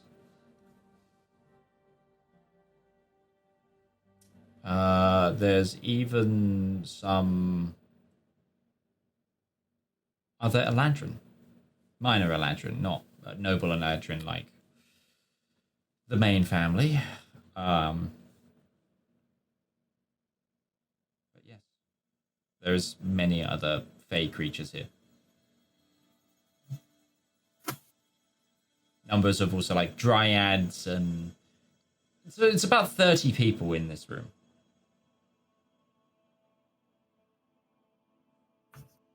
God loves social anxiety. But yeah, Valymr will keep his head bowed until he's instructed to speak, because he was feeling quite confident when he was talking to the Emperor of the Rien, but like the Emperor of the Rien, hashtag not my emperor. The people in this room are like his direct like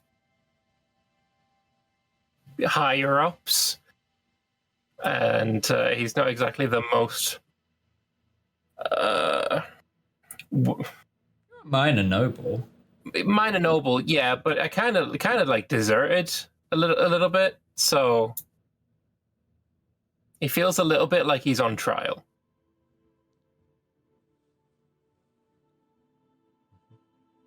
So do you speak up, or after like bowing his head, and he would stay silent until he's like spoken to. So, what is the Rhiannon Empire's terms?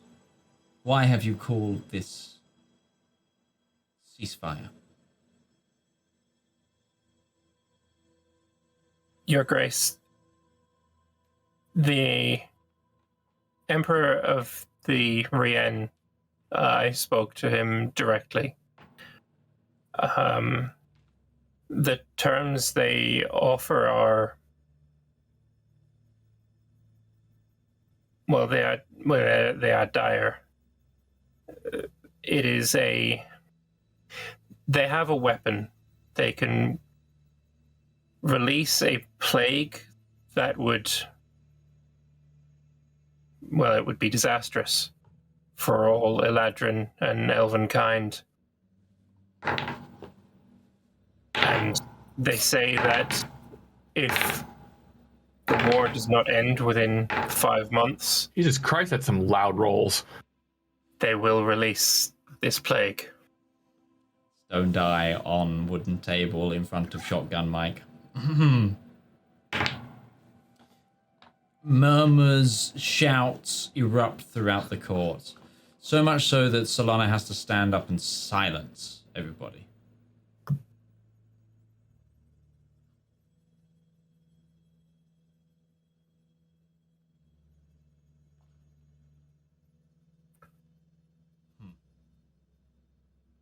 Their emperor has assured me that all they want is peace, that they do not wish territories or anything of the sort. They merely wish for the war to end. But they have said that if 5 months pass and the war has not ended, then they will release this plague.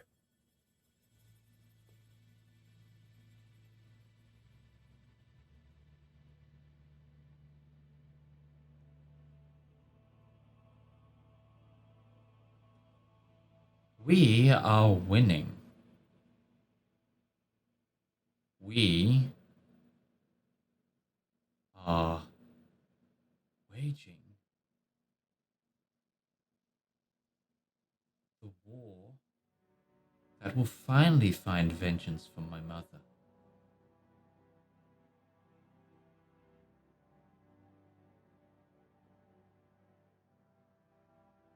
How do I even believe that this is not some human trick?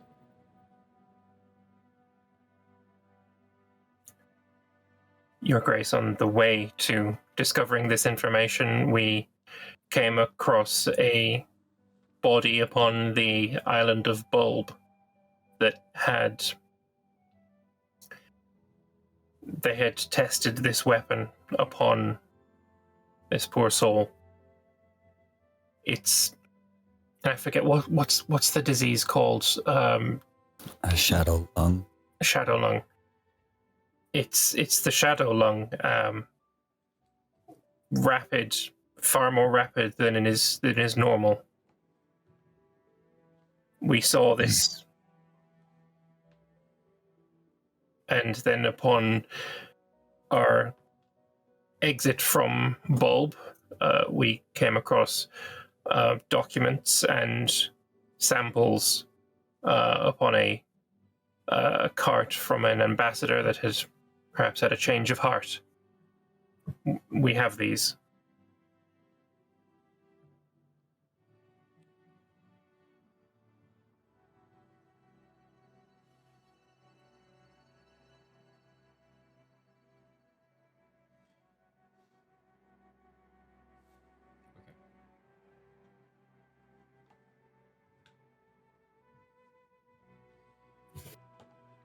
With the mention that you have a sample of the weapon, there is a quick reaction from many of the guards and the sea elf that brought you in. The trident comes out and you are all very, very quickly surrounded.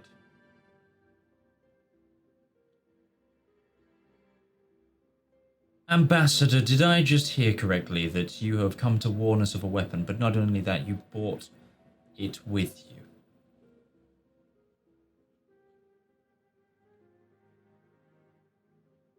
Is this a threat? Not from us, I swear to you.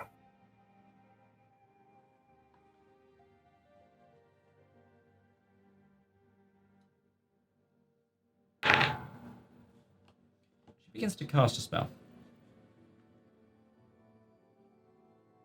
Valymr, you give me a quick Arcana check. All of us or just him?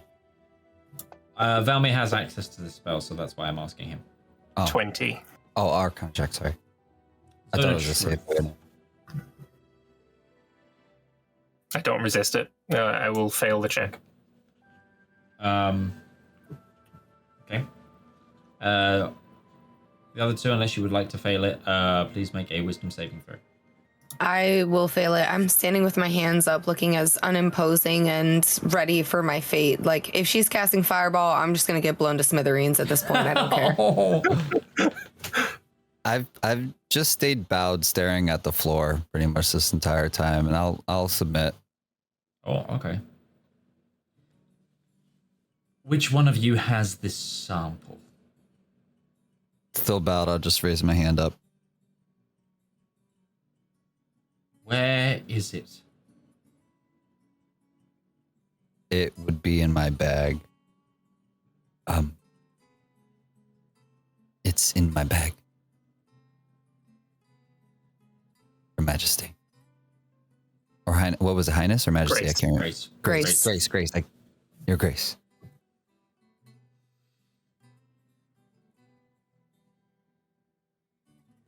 She quickly looks around the room.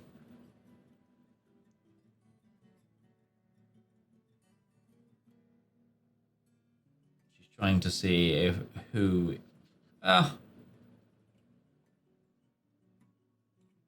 Mortagan. And a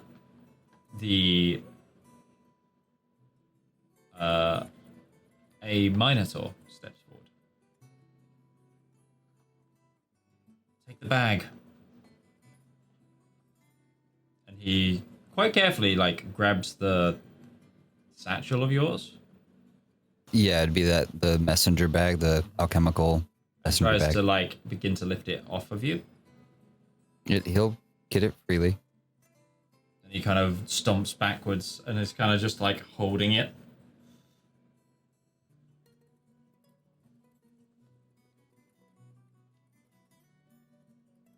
Is it safe?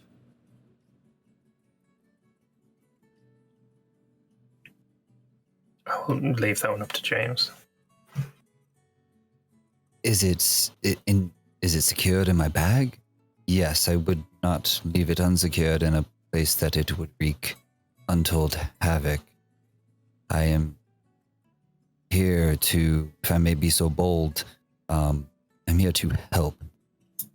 I don't want to see this concoction of vileness exist. And I have full intentions on finding a countermeasure to this, as well as further studying and research into the actual disease that this was derived from, and hopefully find a cure from there as well. You will feel the zone of truth fade, as whilst under the effects of the spell, you are aware of it. No, I had something I wanted to add while we were still in it. Yeah? There is more in addition to the weapon. We are calling for peace talks between both empires because there is a threat greater than even this disease, which would wreak untold havoc to your nation. But the threat of which I speak is a threat that would destroy the entire world. And I'm going to let Valymr take over because I feel like he's a little bit more trusted, so I kind of like give you the layup. Your Grace, she speaks of the dragons. She like laughs and goes sits back down on the chair. You see the guards kind of take a step back. They're still kind of aged towards you, and then there's just this Minotaur now that's just holding this messenger sack. Like, he hasn't been told to move or anything, but he's just like, got it. Your Grace, Zethacres has returned.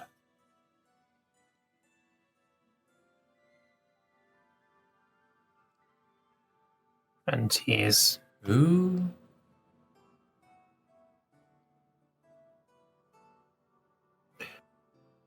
One of the six that was banished at the summit.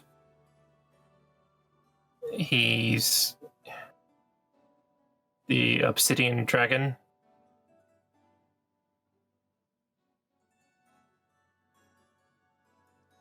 She looks perplexed. Just... If I may, and he's going to put his hands out in front and show that he's going to start casting a spell, but will stop if instructed. That's you. He's going to cast Minor Illusion to show an image of the Void Dragon tearing its way out of reality. Or into reality. We saw this in the skies between Solorum and Longreach.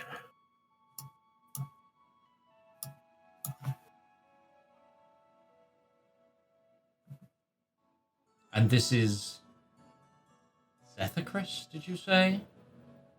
I did.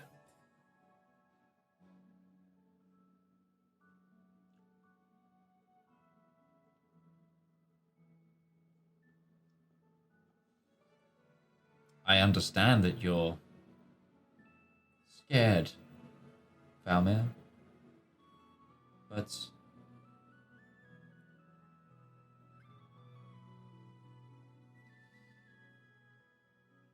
these dragons are far less dangerous than the threats we already fight. Now, I have terms for the Emperor of the Rien should he wish to stop the bloodshed.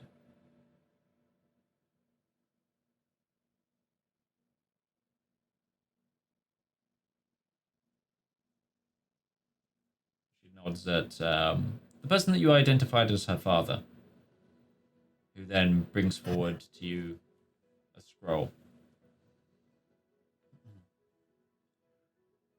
The other...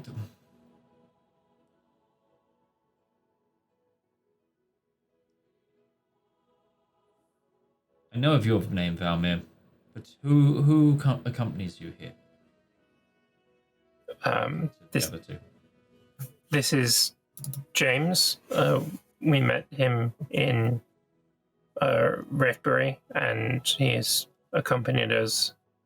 You were at Redbury. I was. Yes, I was, Your Grace.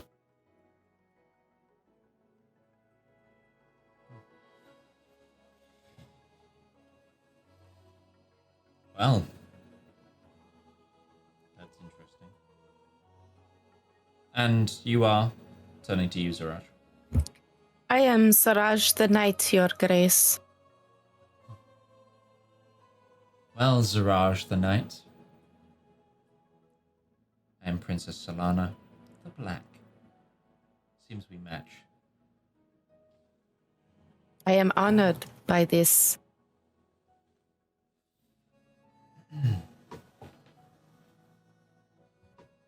And, James, was it? Yes, Your Grace.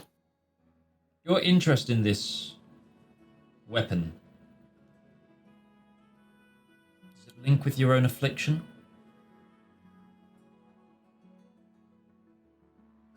To a degree, yes.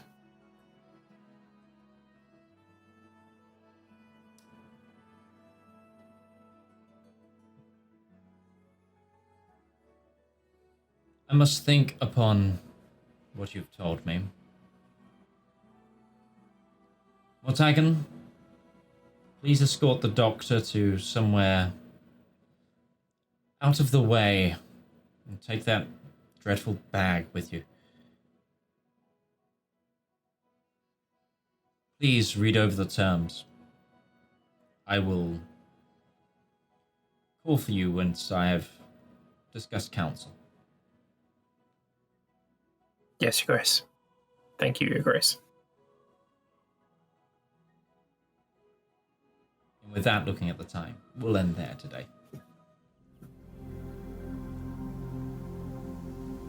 Thank you so much for watching this pre-recorded episode of the Elendor Chronicles. We'll be back next week with either another pre-recorded episode or an extended live episode. We'll see you then.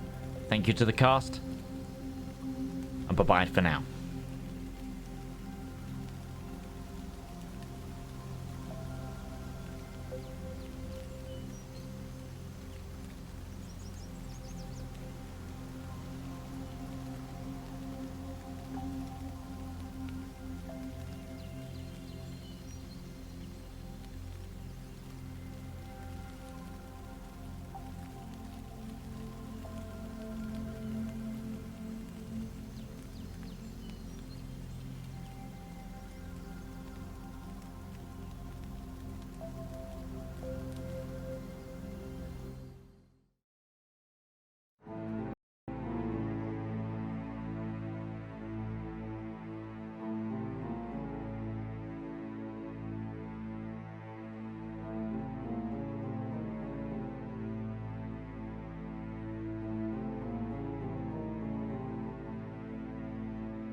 Hello everybody, and welcome to another pre-recorded episode of the Elendor Chronicles. This is going to be happening for a little while now, but as we are about to begin our show, it's time for me to do the normal,